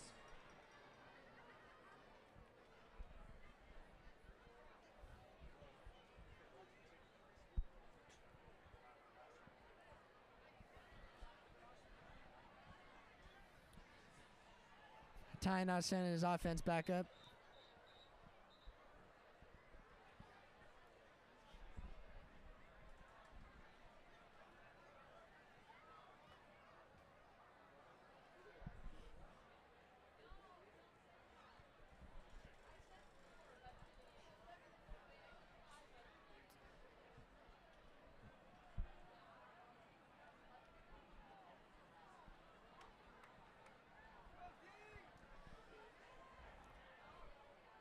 Little stallage here. Referee stopping the game for a second. Looks like there's a miscommunication on where to spot the ball.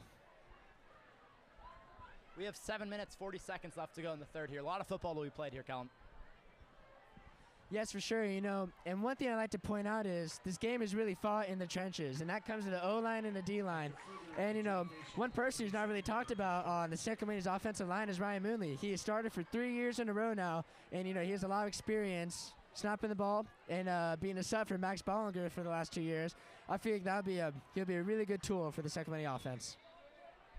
Really well, Colin, really well. Carried by number 5, Jeremiah Watson. And it was a run at Jeremiah Watson, number 5, Murrieta Valley. That'll be a Nighthawk first down, about a gain of 7. Watson now has 116 yards on the ground on the night. Asset to this Murrieta Valley offense. Shotgun, handed off to Jacob Toddy. Looks like it'd be a stretch play to the outside, and it's about a gain of 7. Jacob Toddy's a dual threat for this offense. On the season, he now has 12 receptions for 198 yards and a touchdown. He has 18 carries for 102 yards. He's given the ball on the ground and through the air. It's interesting. They're using Jacob a lot for these wide-out runs and using Jeremiah Watson for these inside runs to really mess up the defensive line. I like Murrieta Valley's scheme here. Sending Jacob out in motion. And it's handed off to Jeremiah Watson for about a gain of... Oh, and he keeps pushing. Looks like it'll be a gain of 8 for Murrieta Valley first down. They're now in the red zone. Hand off to number 5, Jeremiah Watson, brought down by number 21, Cade Hogan. Cade Hogan with another tackle. Looks like he is swarming very well in his defense. And for being a safety, he's getting more tackles than the defensive line, honestly. Proves the efficiency of this Murrieta Valley offense. Jeremiah Watson. Tackled at the 2-yard line. Jeremiah Watson pushed out of bounds at about the 3-yard line.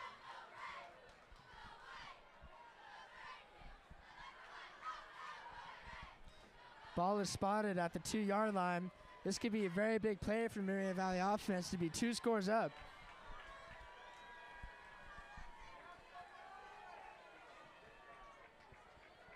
This could be a key moment in the game here to resolve the outcome here. And that is a Murrieta Valley touchdown. Jeremiah Watson.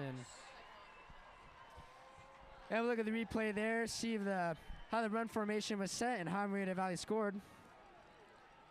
The offensive line just did a really good job at creating a hole for Jeremiah Watson to get those 2 yards into the end zone. That's a great job. You know, this offensive line for Murrieta Valley is a key asset to their offense. They have an average height of 6'5" and an average weight of 300 pounds. It really is a shocking setup. Sorry. Looks like the Nighthawks will go for the 2-point attempt.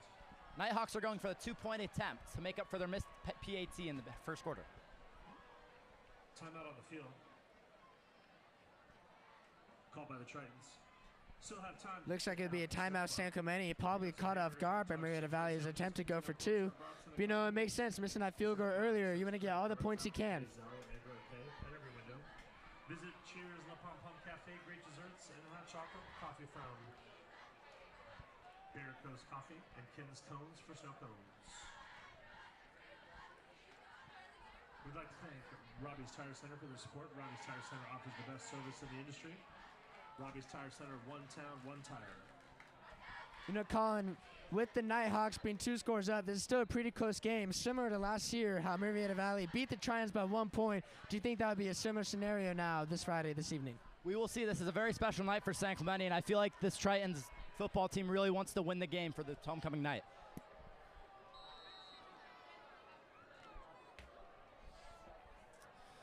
Going for 2 now, tie and shotgun.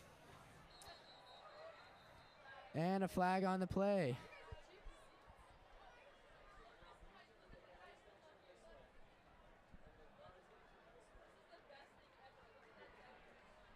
And it's a dead ball foul offsides on the Murrieta Valley offense. That'll push him back 5 yards. That'll back them up 5 yards. The kicking team will now kick the extra point. Murrieta Valley now have to go for the kick, now being pushed back 5 yards. That is not optimal for the Murrieta Valley offense. Smart play by them. Just take the point, move on.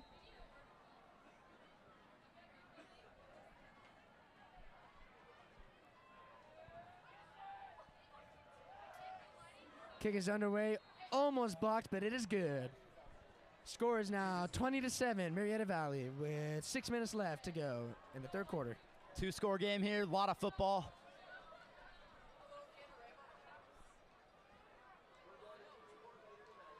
The stands are as packed as we have ever seen them. It is an electric night here in San Clemente.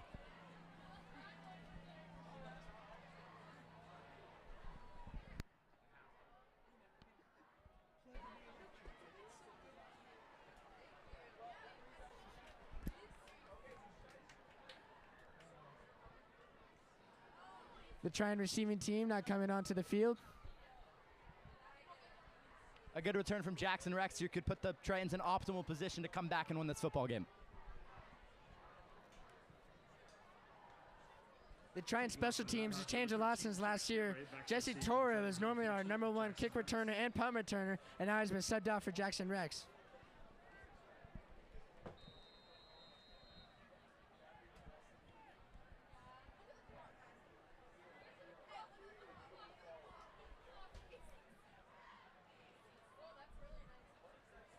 Ball is up and headed towards Jackson Rex, where he's going to catch it about the 10-yard line.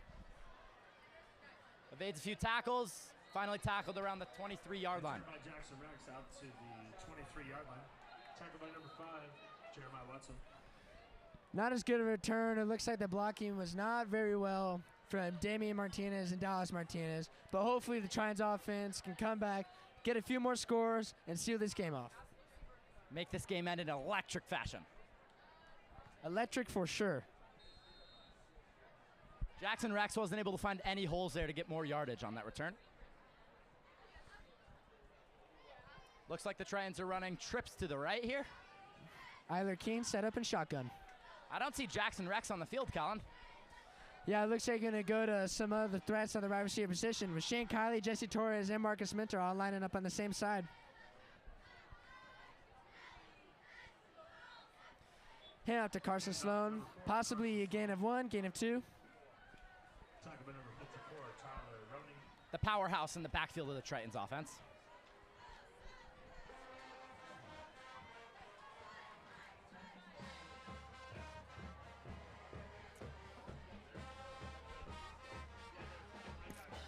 Jed Wright and Marcus Minter now being subbed out for Jackson Rex and Thomas Alexander. This looks like a more pass offense type scheme here. Let's see what Coach Kopp cooked up for Triton's offense. Dubs right, Dubs left. Little bit of confusion. A lot of audibles and change of plays being called here in this football game. Defense also calling some audibles. All right, they're looking right. Throws right to Thomas Alexander, and it is caught. Looks like they were stopped before the first down there. Tritons are going to face third down in a couple yards. Now let's look at that replay. It was a great pass, great window to Thomas Alexander. Arkeen looks right, finds this guy under pressure in the pocket. Thomas Alexander with a great catch. You know, I thought he was locked down for sure, but Thomas Alexander grabbed it, secured it, and got the yardage he needed for the first down. Dubs right, Dubs left once again. Another audible being called. This could be a good series for the Tritons offense if they can keep the momentum.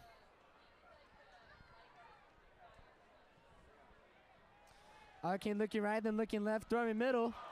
Off the fingers of Shane Kiley. Intended for number 2, Shane Kiley. I think that would have been a touchdown if he had that one. Yeah, for being a tight end, Shane Kiley is actually pretty quick. I don't really see him as a blocking tight end, more of a receiver, and I think Coach Kopp and Ira Keene are really using him tonight to get some good yardage.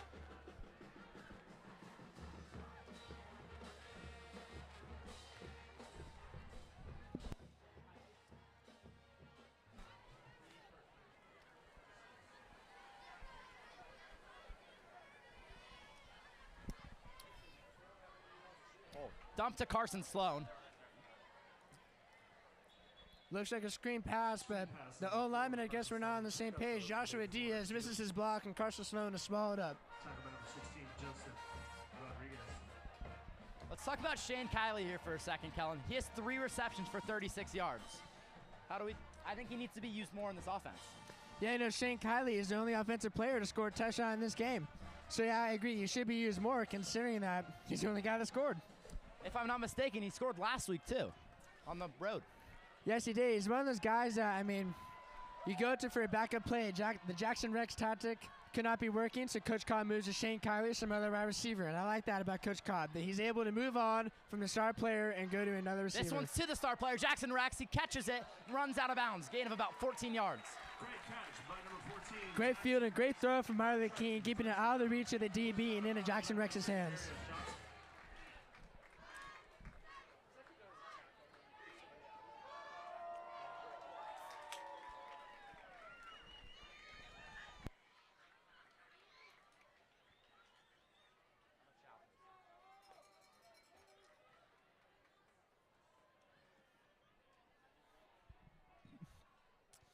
Seven Dubs on both sides, with Shane Kiley in motion. Carson Sloan up the middle.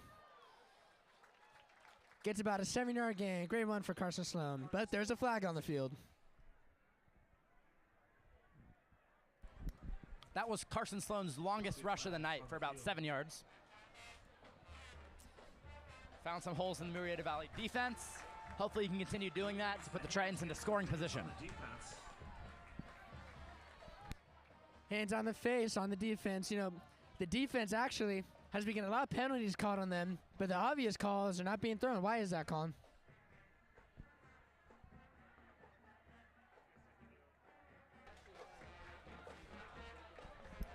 I don't know, Colin. We'll see how it affects the game in the long run, though.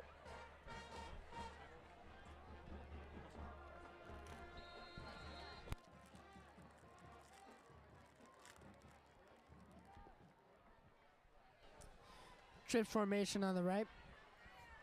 Ira Kane setting shotgun. Jackson Rex on the field.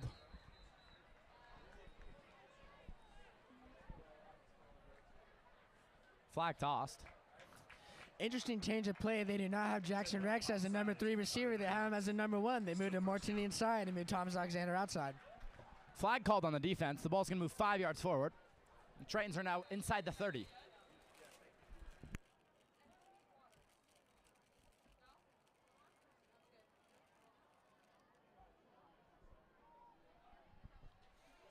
Run up the middle, Carson Sloan gets a gain about 6. That'll be a Tritons first down. Pushing forward, number 4, Carson Sloan. For a Triton first down. Talking about number 97, Ian Burrow.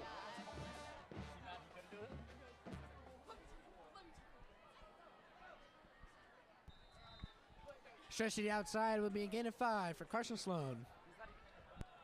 Carson Sloan on a carry, tackle by number 16, Rodriguez. The Tritons are running a no-huddle offense, which is interesting to do in the third quarter with 3 minutes left in the game. They're trying to move the sticks and get some momentum. And they've lost all the momentum they had. That's a Murrieta Valley sack. I think Eiler King got the ball out there. That might just be an incomplete pass, Colin.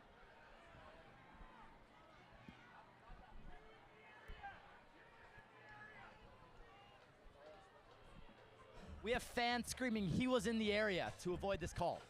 They don't want intentional grounding.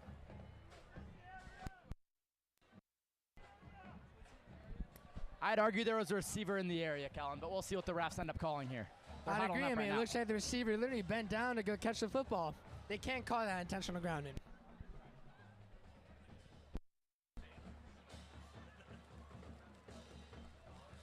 Dead ball foul. Dead ball foul there, intentional grounding. Infraction. First warning. Sideline infraction on the San Clemente sideline. Looks like they're getting a little too excited. The coaching staff needs to calm them down and stick it to the end of this football game. I understand their excitement, though. It's homecoming, Kellen. Only happens once a year. There's even a parade in the middle of San Clemente for our football team and every other San Clemente sports team. You know, the parade's a great tradition. The entire town comes together, watches the sports teams parade, and celebrate their athleticness. And I really think that is something wonderful here in this town. Truly embodies the phrase, one town, one team.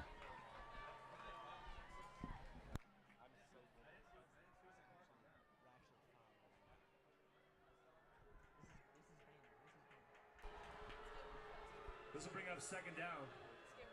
Just short.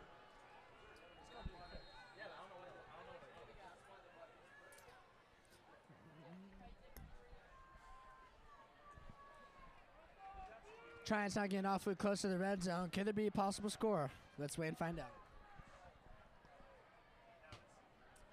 Pitch to Colin Granite to the outside. Showing a shiftiness. Gain of about 3 yards from what I can see. Colin? Yeah, like I said, Colin Granite is that guy who used for his outside runs. His shiftiness and his jukes are too good for the Murrieta Valley defense.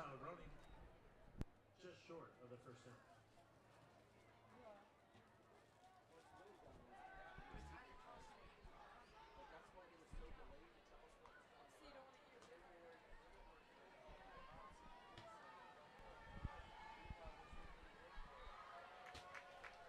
Rush up the middle. It looks like the Tritons are good for the first down. Carson falling forward for a Triton first down. Carson Sloan finds a gap. Gets past the marker and moves the chains.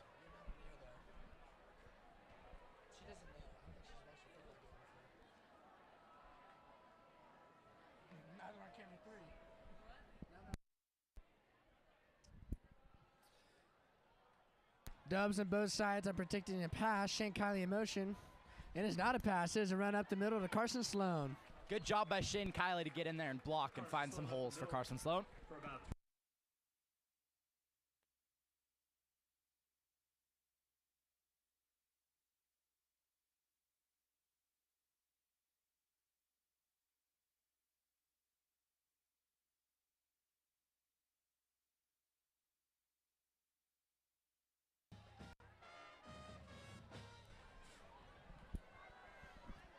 Trips right with under a minute to go left in the third quarter. A score here would be pivotal for the Tritons offense. Truly would be, Kellen. This would put this within a one-score game, and the Tritons could take the lead with another touchdown if they stop the Nighthawks. Alakin looks right, throws long, overthrows it to Jesse Torres. Barely missed him. 15. Jesse Torres. Pass falls incomplete. Third down.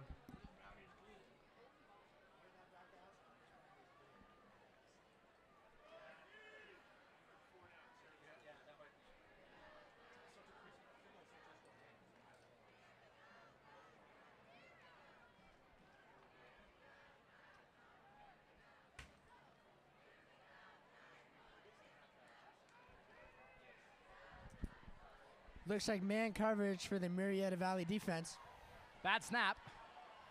King still get, oh! Oh, that was a solid hit. You can hear that from up here. Carson Sohn was rocked and he missed the catch. You Should have heard been my called a reaction PI. there, Kellen. That was a huge hit. I think the ball was close enough to Sloan where the hit was kind of necessary for the defense out. Number 16, Joseph Rodriguez. Pass is incomplete.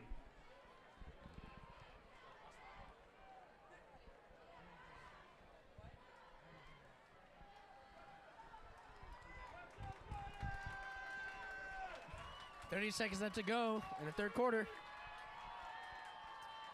King looks right, releases, and throws the ball in a triple coverage. Not a good call by either King there. Incomplete.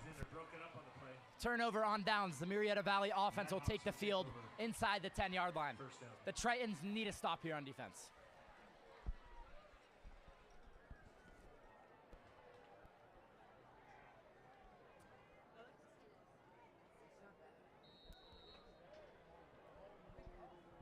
Let's look at the replay and the incompleted pass.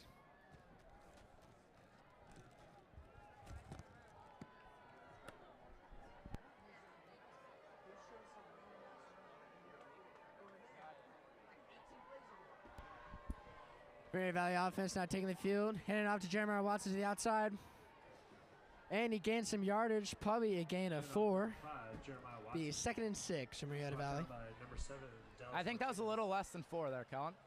You might be right there, actually. 2nd down and 6. Told you. That is my bad.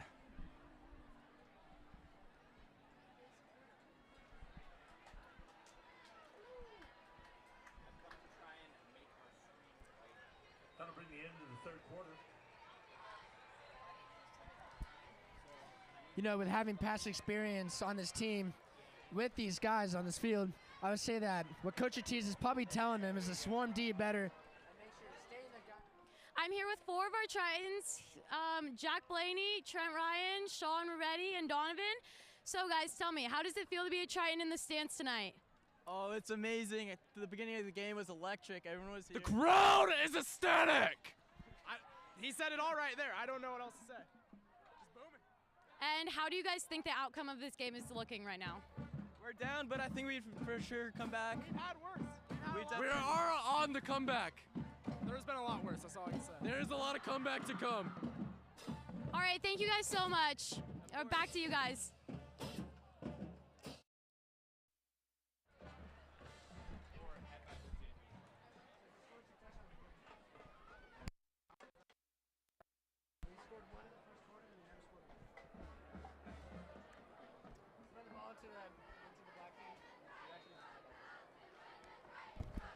On a shotgun, Ty hands it out to Jeremiah Watson up the middle. And it looks like it'll be a Murrieta Valley first down. Watson's been really effective against this Tritons defense. 141. That rush brings Watson to 141 yards on the ground. Watson is down on the field again. It looks like the injury from the first half is not affecting him now in the second. Timeout on the field. This could be bad for Murrieta Valley's offense here, making them way less efficient than they actually are. Watson's proved to be an effective back against the Tritons defense. Yeah, no, they take Watson out for the game. They're going to have to use Daniel Milk and Ty Isaiah to really open up the pass and the run on the field to really mess up the Tritons defense. So far, Jeremiah Watson has been an anchor for the offense by continuing to use his run game to push Murrieta Valley down the field.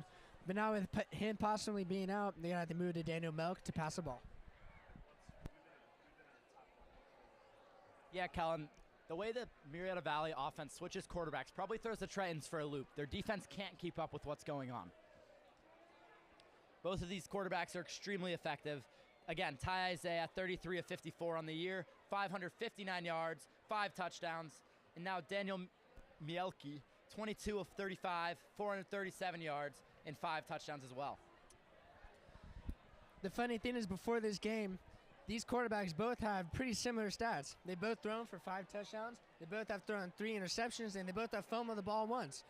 So, it's really neck and neck in terms of competition for who gets a starting quarterback spot. That's probably why they're rotating them out a lot more throughout the season. And their completion percentage, Kellen, is within 2% of each other. Yes, very close percentages indeed. Taj Stevens, sophomore running back, who will probably come in if Jeremiah Watson ends up being injured. Looks like he's off the field. Jacob Toddy in at running back, who's also listed as a receiver. I would say from the Murrieta Valley offense, using Taj Stevens is not a good idea. Jacob Toddy has already proven himself to be a pretty good running back throughout the game, so why not use him a little bit more throughout this offensive scheme? And what's interesting, Kellen, is Taj Stevens is also lined up at quarterback, listing 3 quarterbacks for this Murrieta Valley offense. Yeah, if you need a backup for a backup, Taj Stevens is a guy. He can throw the ball for some long yardage, and he can run the ball too, considering he's a running back.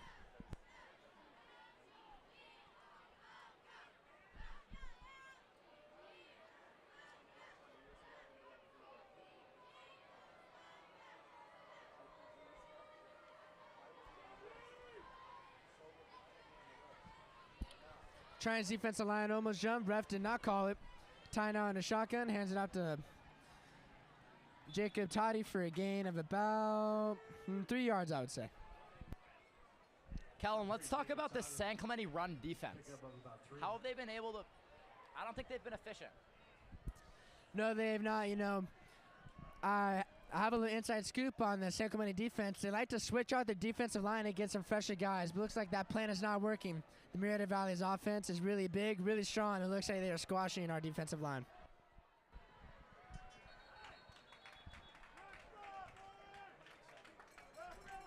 This Murrieta Valley offense has 187 yards on the ground, proving the inefficiency of this Tritons running defense. The interesting thing is about the Tritons defense, they also run a 3-4 defense like Murrieta Valley, but they'll rush one of their linebackers depending on what play scheme they call. So you have 3 defensive linemen and then 1 linebacker that also rushes. And this linebacker typically is normally on the weak side of the ball, so they get some added pressure onto the quarterback.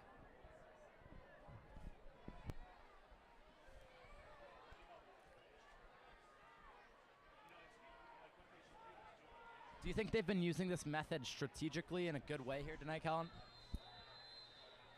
I would say so, holding Murrieta Valley only to 20 points. And Murrieta Valley is a big scorer up throughout the season. Their last 3 games, they scored 63 points in their last game, 53 points in their last game, and scoring about 30 points in Servite, but still losing. So I say holding the 20 points is a feat in itself, but you need to hold them a little bit more to be able to win this game. And if I'm not mistaken, they're listed as number 2 in the Inland Empire. Yes, the Inland Empire is a very good area for football. They're very strong, and they're always very big. So Murrieta Valley being number 2 is a really good ranking for this team. Heavy rushing offense. The ball is being punted. Short punt.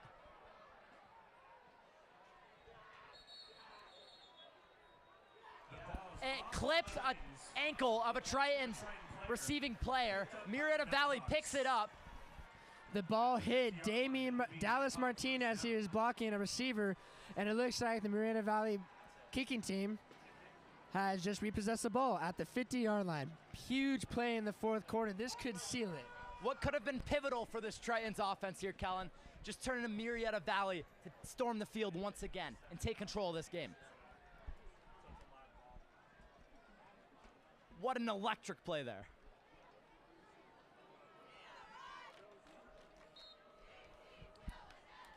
Time on a shotgun. Hands it off to Jacob Toddy. Looks like a flag. Possibly unnecessary roughness. Dallas Martinez, let's see the call.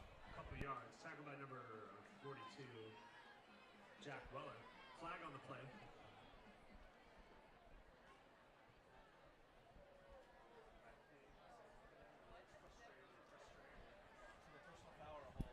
The Martinez brothers exchanging words with Derek Johnson.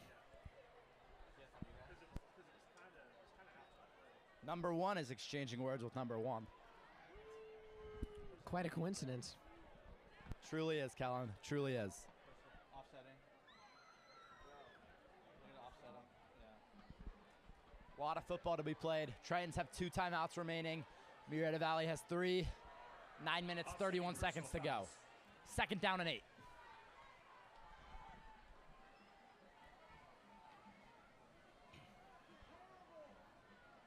I think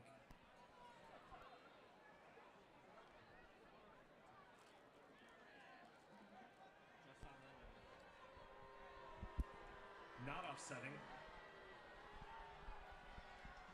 Penalty on Murrieta Valley. The Nighthawks will be backed up on a 15-yard penalty.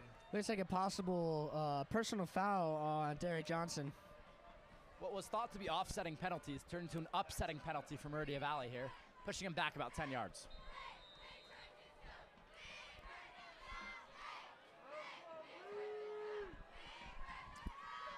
Murrieta Valley need 24 yards to get this first down. Ty Isaiah takes it himself. Flag, another flag thrown on the field. Stacked up at the line of scrimmage, another flag comes out. Do we think it's on Murrieta Valley, Kellen? They've had a lot of flags thrown against them in this half. I have a feeling it's a possible face mask on the defensive line. Oh, and it's a holding. I stand corrected. The Nighthawks are going to move back once again.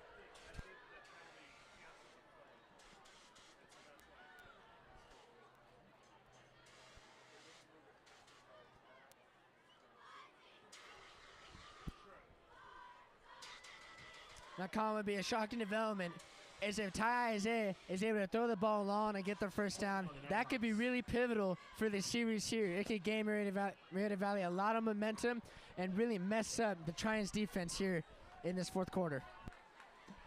If they get this first down, Kellen, I think Murrieta Valley has almost a 99% chance of winning this football game.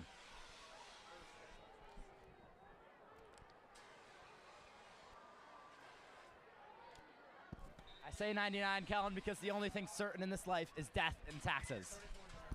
Of course.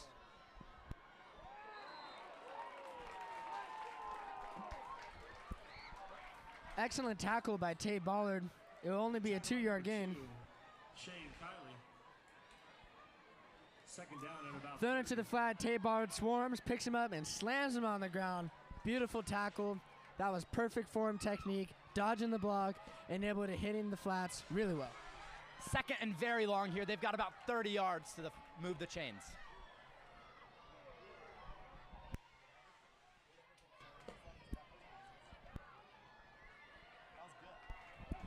Ty looking deep to the right. Oh. And it is batted down by Dallas Martinez. Excellent coverage. Our secondary really stepped up there to prevent a big gain. 3rd down and 30 for this Murrieta Valley offense. Murrieta Valley trying to go to their go-to guy, but he is swarmed by Jackson Rex and Dallas Martinez. That's some excellent coverage and a big play for the Tritons defense.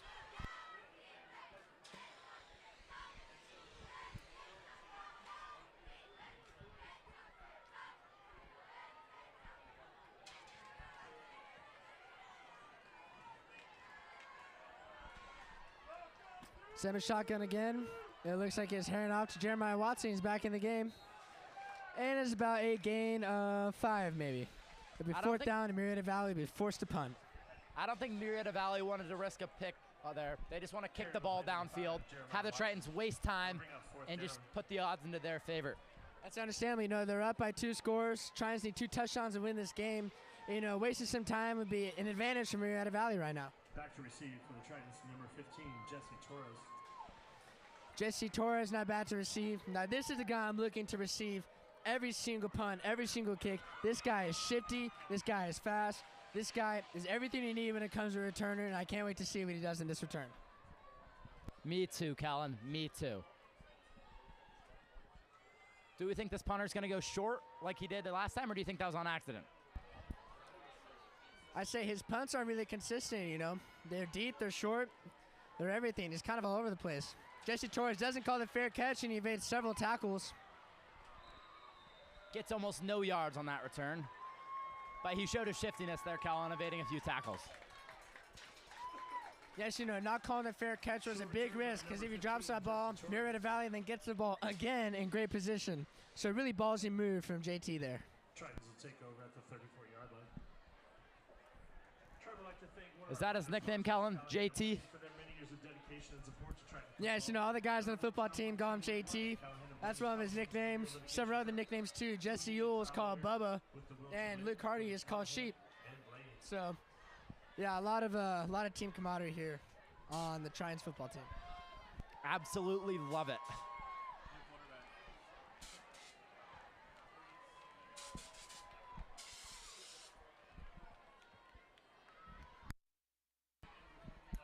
Tyler King is not in quarterback.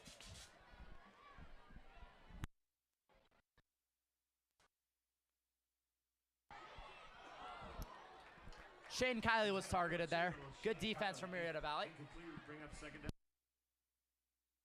Who's that quarterback? Who's the quarterback? Tristan Ryan, number 26, is now in at quarterback. Oh, Tristan Ryan?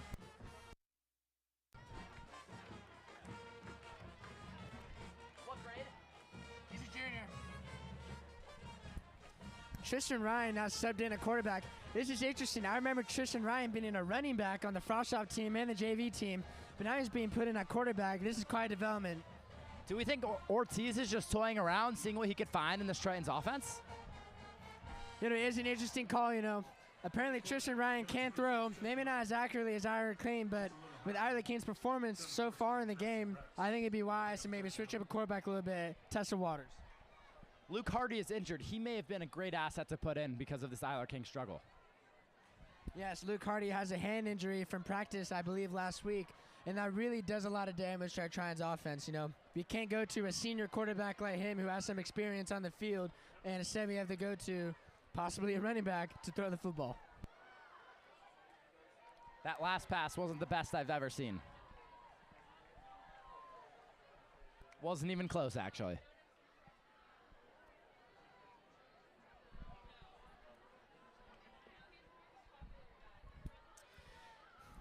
Shotgun. Thrown to Jesse Torres. Amazing catch. And actually quite a good throw by Tristan Ryan. We'll look at the replay here from our third string quarterback to JT. That might have been Tristan Ryan's first ever completion as quarterback. You know, for being the first, that is a great pass from a third string quarterback. And I have to say, I like this guy. Can't say I hate it.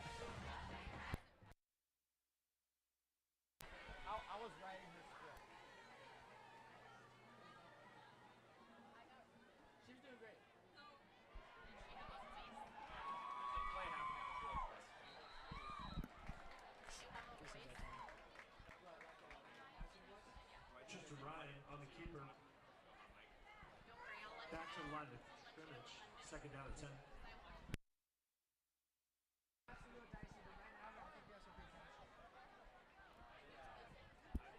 Tristan Ryan set up in shotgun with a trips left formation. Thomas Alexander being the number 3 receiver. Tristan looks to the right. And it is thrown over the shoulder of Jackson Rex. That could have been a big play if Tristan Ryan hit him just right. Could have possibly been a touchdown there, Colin. It could have. I don't think Jackson Rex was ready for that pass. With the license plate 9 TCP115. A white Tesla with 9 TCP115. I mean, what can you do with these? Just under 6.5 minutes left here in the fourth. The clock is winding down on this homecoming Friday night here in San Clemente, California. Blocking and exit. White Tesla 9 TCP115. Please hurry and move your car. Quick shout out to Miss Curry who is watching at home. We were wishing you a speedy recovery. Thank you, Miss Curry, for being the most awesome math teacher that a junior could ever ask for. Sophomore. Well said, Kellen. Well said.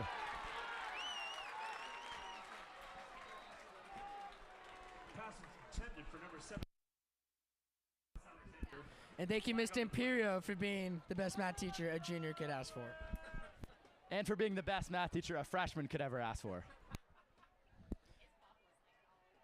She really does it all. She's also a football coach with the flag football team. And she also participates in Link Crew. Actually, she runs Link Crew, and she participates in ASP as well. Her influence is all over San Clemente High School. First down. The best defensive coordinator the San Clemente girls flag football team has ever seen.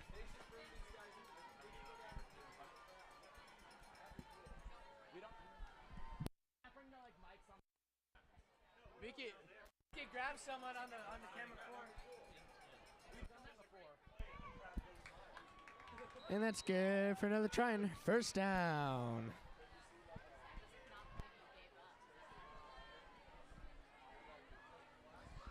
Six and a half minutes to go. Tritons do have a chance to really pull this away. And with this new addition of Tristan Ryan, this could get good, Colin.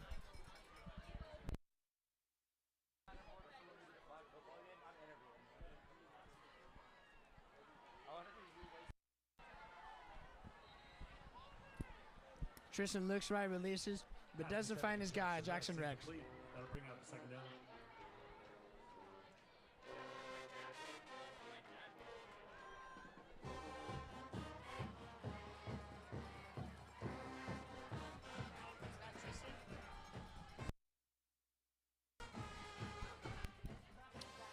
Correction, little roster mishap. That is not Tristan Ryan, that's actually Preston Beck. Missing malinformation.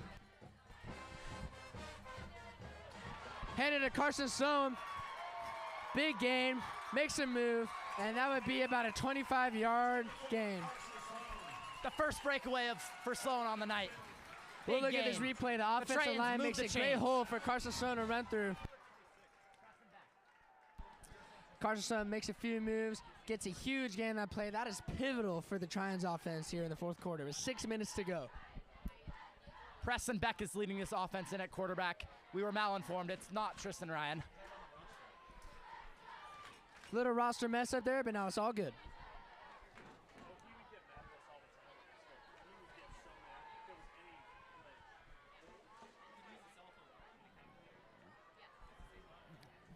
Line of shotgun. Preston looks left, releases. Off the hands of Kylie. Great coverage. That was textbook from Derek Johnson. I would say there is no chance it could have been a PI. Shane Kai was just mobbed by two really good cornerbacks, and that's what happens when you throw in a double coverage. Good throw there from Preston Beck. He did all he could.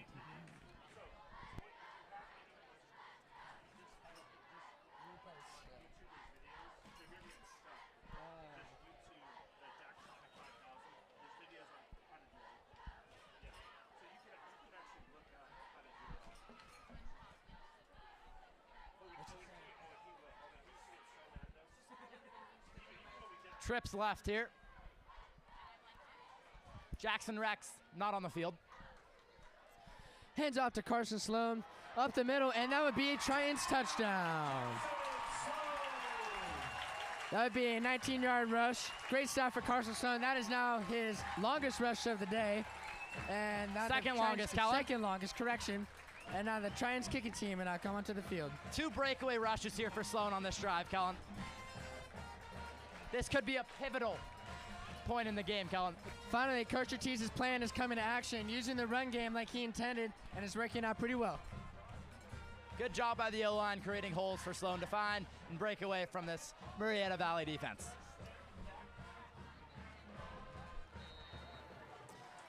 The kick is good, and that moves this to a one-score game, and that is absolutely insane that we get to see such a development so similar to last year's homecoming game.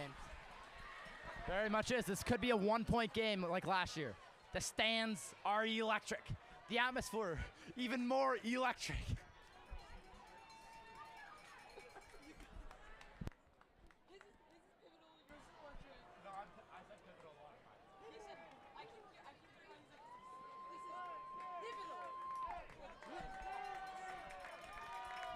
Tritons kicking team coming onto the field with Ethan Miller as our kicker.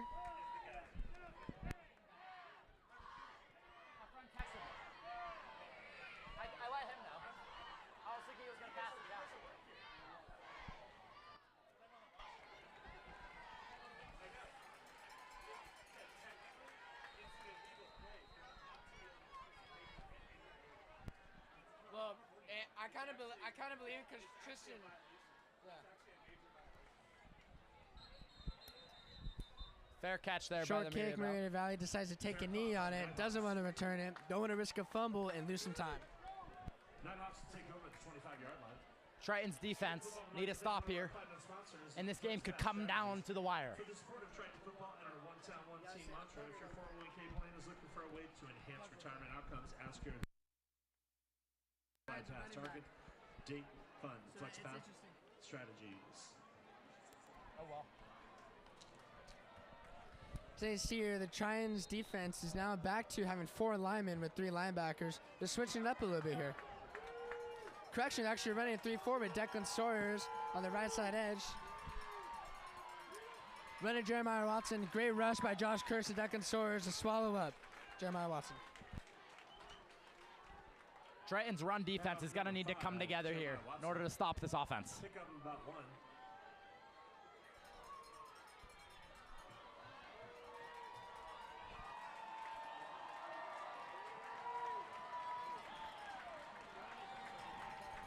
Set up in shotgun and Dubs left. Hands it off to Taj Stevens. I think that's the first time I've seen him in the game tonight. Head up number 8, Taj Stevens. Yeah, using that backup running back that's actually behind Jeremiah Watson and Jacob Toddy. Murrieta Valley is trying to pull out all the stops to get some yards to get another first down before a turnover. Who knows, Kellen? We could see Taj Stevens lined up at quarterback, but I doubt it. The Tritons fans are on their feet, cheering for defense. This could be a big stop in the game if we get a turnover here. Atmosphere is electric. Deep pass downfield off the hands of number 17. Just a bit high, intended for number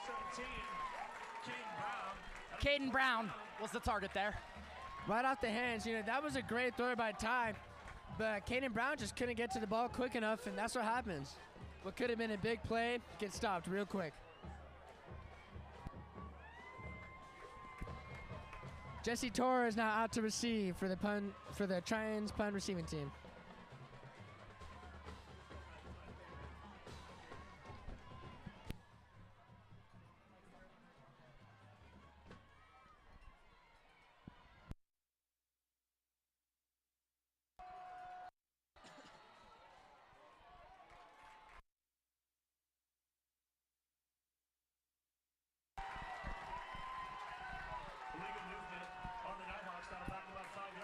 Illegal movement on the Nighthawks. I'll back him up 5 yards, which make it an even longer punt and easier for Jesse Torres to return.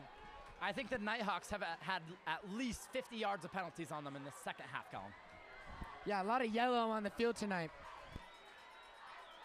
Arguably more than the green of the grass.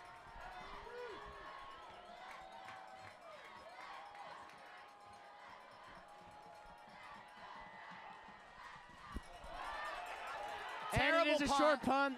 They're clearing away, making sure that another turnover does not happen again. Great job from the receiving team to clear away from that football. I was about to say the same thing, Kellen. You read my mind. At the 45-yard line.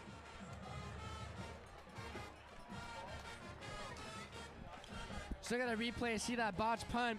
Looks like they were going for that same tactic of trying to hit, another returner on the punt team, but they were far away and the receiving team was able to clear away.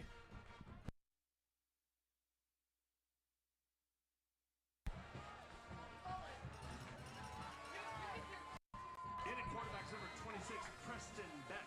Preston Beck, correction on the name. Preston Beck. Preston Beck is stepping up big tonight. His first time seeing the field probably this year, coming in with a key role in this offense.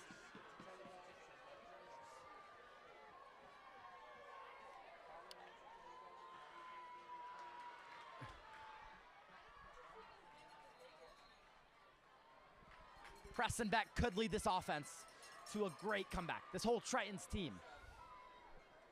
4 minutes left to go in the fourth. Carson Sloan. Target by number 7, Gabriel Lamelli. Second down and 9.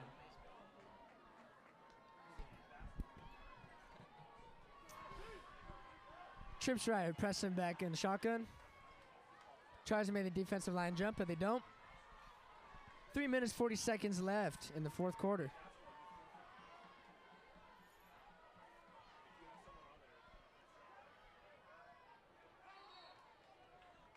Refs call that incomplete, bobbled by Jackson Rex.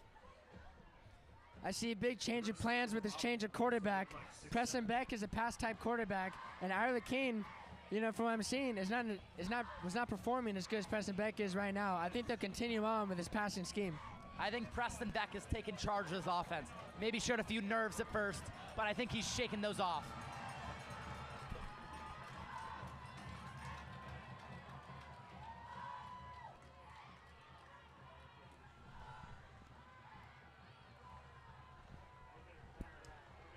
Murrieta Valley's defense set up in cover 2.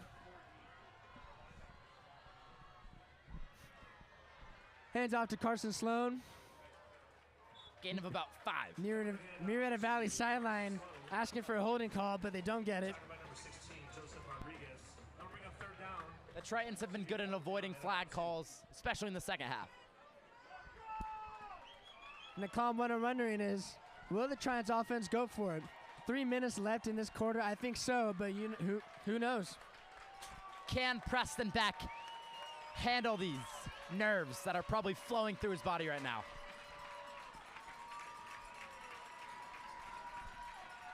I think he can. He looks calm, he looks cool, he looks collected. Jackson Rex in motion. Rolling out to his right. Oh boy.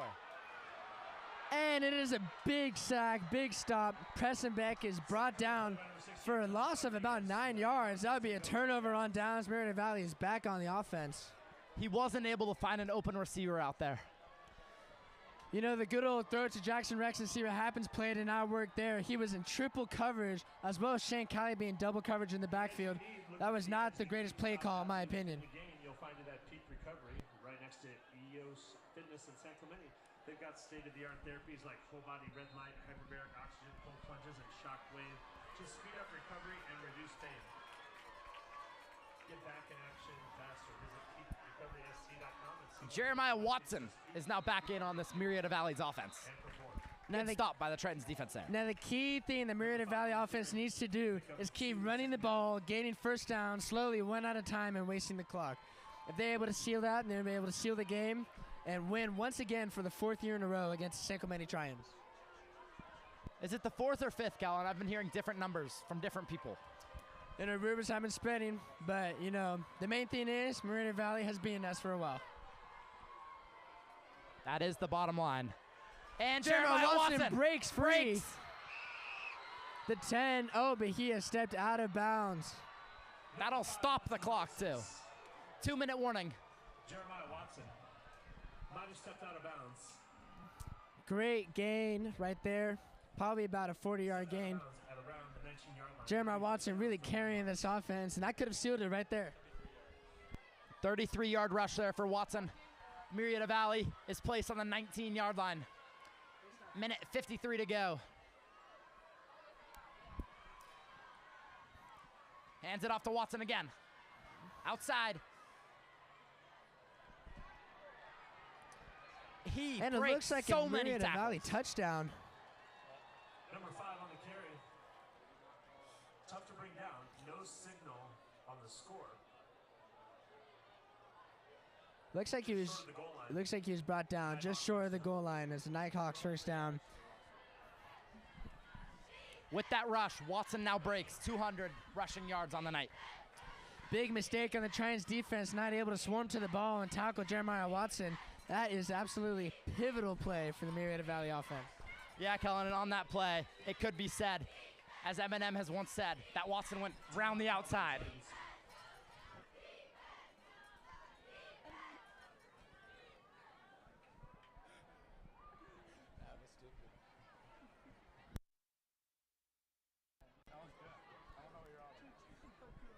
Round the outside, round the outside. I'd like to thank one of our platinum sponsors, Smith & Eastwood Construction. Minute 30 left in the 4th quarter. Looks like Murrieta Valley is going to win this game. Smith & Eastwood is known for bringing craftsmanship, creativity, and quality to every project. Check out their work and YouTube channel and Instagram at Smith Eastwood Construction.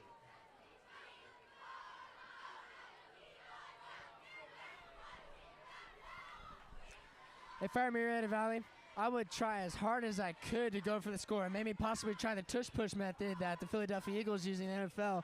But the point is, if you get this touchdown, you seal the game, and you prove to San Clemente, to the Murrieta Valley fans, and to the world that Murrieta Valley is still on top in terms of this rivalry.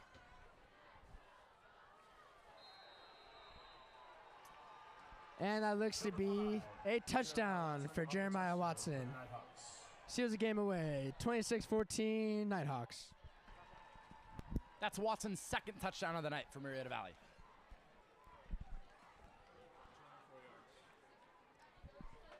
.204 yards on the ground. Pivotal key in this offense. Murrieta Valley going for 2. What do they have to lose with, going for 2? They're up by 2 scores with a minute 20 left. This game is theirs. Why not, Kellen? Give the offense some extra reps. Timeout called by the Nighthawks.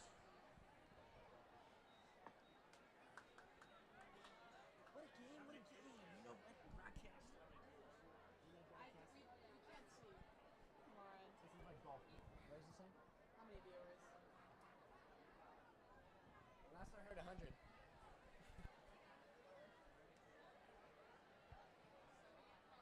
How many total views are there?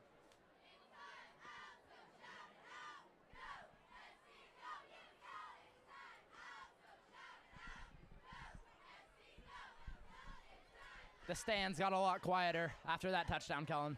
The atmosphere is less electric. Yeah, it really messed up the homecoming morale. But that's a challenge that Coach Ortiz asked for. He wanted the homecoming game to not really be an easy one, but one where we can prove our toughness as a San Clemente team. Thanks, guys. You have a good night. You too. And the San Clemente community really came together to support the Tritons against this tough opponent.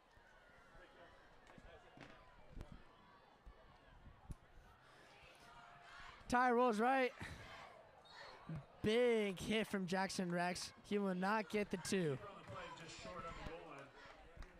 Ty tried going. Ty rolling to the right. Jackson Rex swarms to the ball, lowers his shoulder, makes a huge pop. And that will stop them from gaining the extra 2. The Tritons defense prevented him from going around the outside.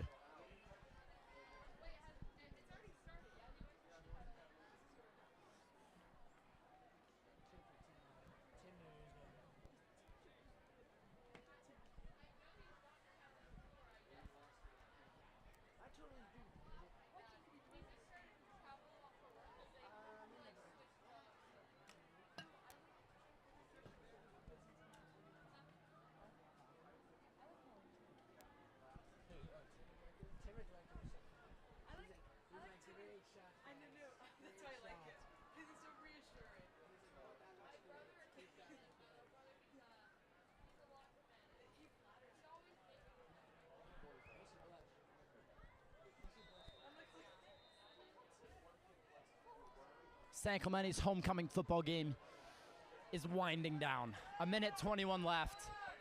The Nighthawks lead 26 to the Tritons 14. Refs call a flag before the kick's even up in the air. Call a flag. Looks like a member of the Murrieta Valley special teams was walking onto the Triton sideline. A little unorthodox there, maybe trying to ice out the receiving team for the Tritons. Interesting. I don't know why they would. It looks like it would negate them 5 yards. Substitution infraction on the Nighthawks. Back it up 5 yards.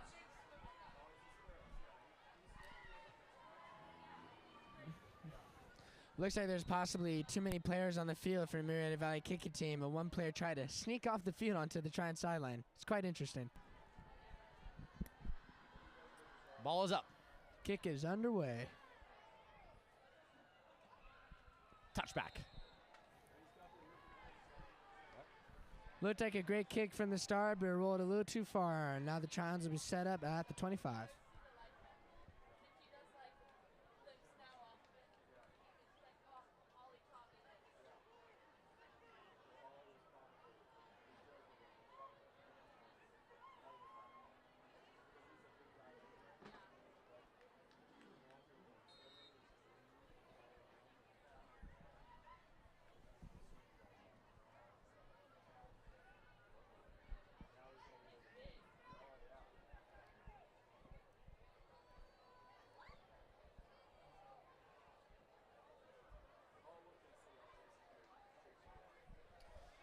Tritons offense set up in double and dubs on both sides of the ball, pressing back and shotgun. Looks like it's going to be a big pass play here in the first down. Pressenbeck throws it, and Carson Sloan drops the ball. In the business column, that's what we call butter fingers. Incomplete. Second down. Indeed it is. You know, we've seen a lot of that tonight from both teams today. And, you know, Carson Sloan dropping the ball does not help the Tritons offense at all. It's an easy case to catch.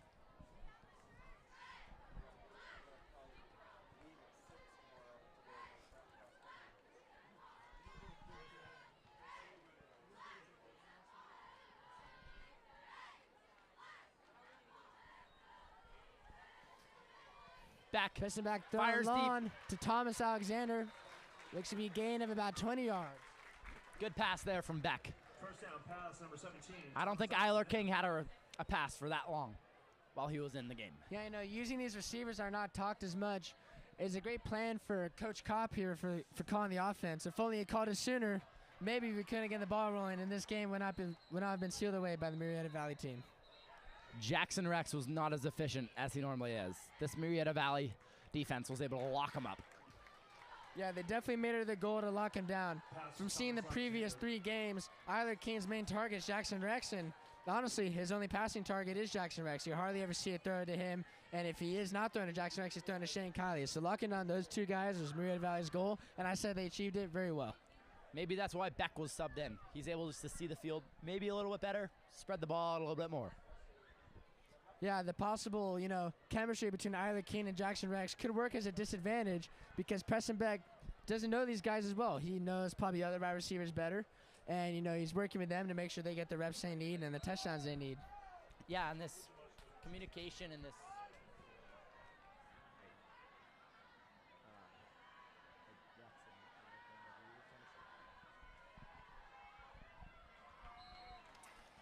throwing to Shane Kiley and a 10-yard out. Number 2, Shane Kiley.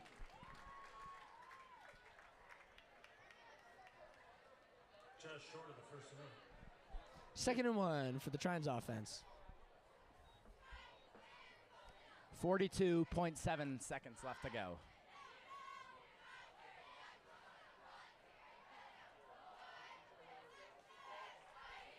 Pressenbeck looking left, throwing big, and it just misses Jesse Torres' hands. Jesse Torres. Third down.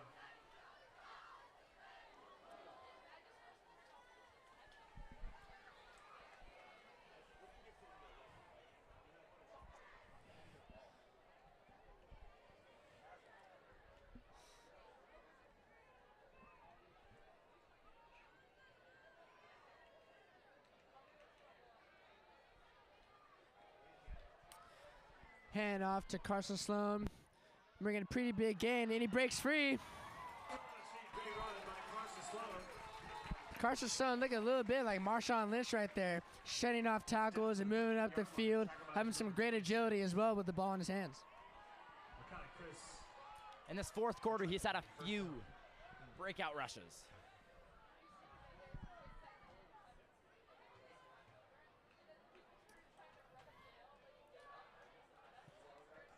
Under 30 seconds left to go here at Talasta Stadium, home of the Tritons.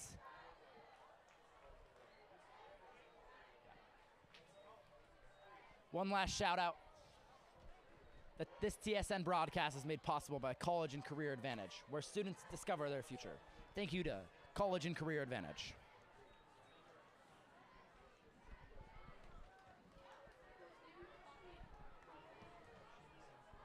Not sure what the call was. Not quite sure what the call is from the ref, but looks like they pushed the ball back really far. Pressenbeck releases it deep. And it is ruled a catch to Thomas Alexander for a 10-yard out. Excellent completion. 17, Thomas Alexander.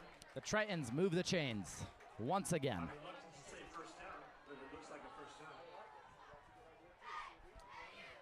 17 seconds left on the clock. Pressenbeck looking for one last score, and he starts rushing. Takes it himself, gain of about 7 yards. Takes a knee. Tritons are going to have to call a timeout.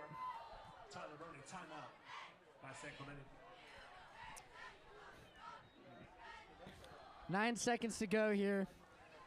A touchdown to Tritons would mean a lot for them. It means they would score in a really small amount of time. And it also means that, the game was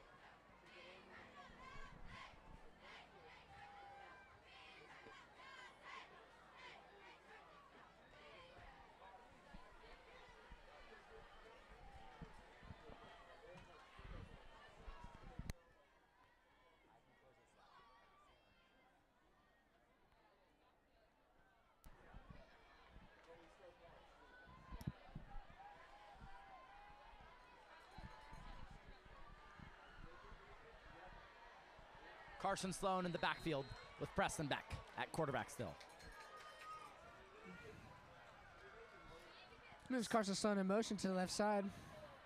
Throws a screen to Jesse Torres. Jesse moves outside. And it looks like it would be a gain of about 10 there. Few good moves there. The clock is winding down. Timeout called.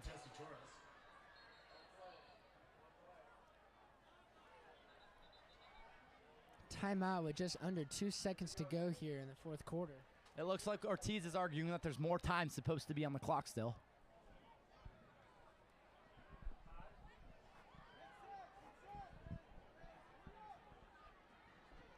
That San Clemente offense grabbing for as many seconds as possible to get one last score in before the end of this game. Special night here in San Clemente. Throws it deep to Jackson Rex. Oh. And it is deflected. Murrieta Valley wins 26 over the Tritons 14. Thank you for joining us on this broadcast of San Clemente's homecoming football game, hosting the Murrieta Valley Nighthawks. Have a great night, everybody. My name's Colin. My name's Kellen. And thank you to Grace, who subbed in for the first half.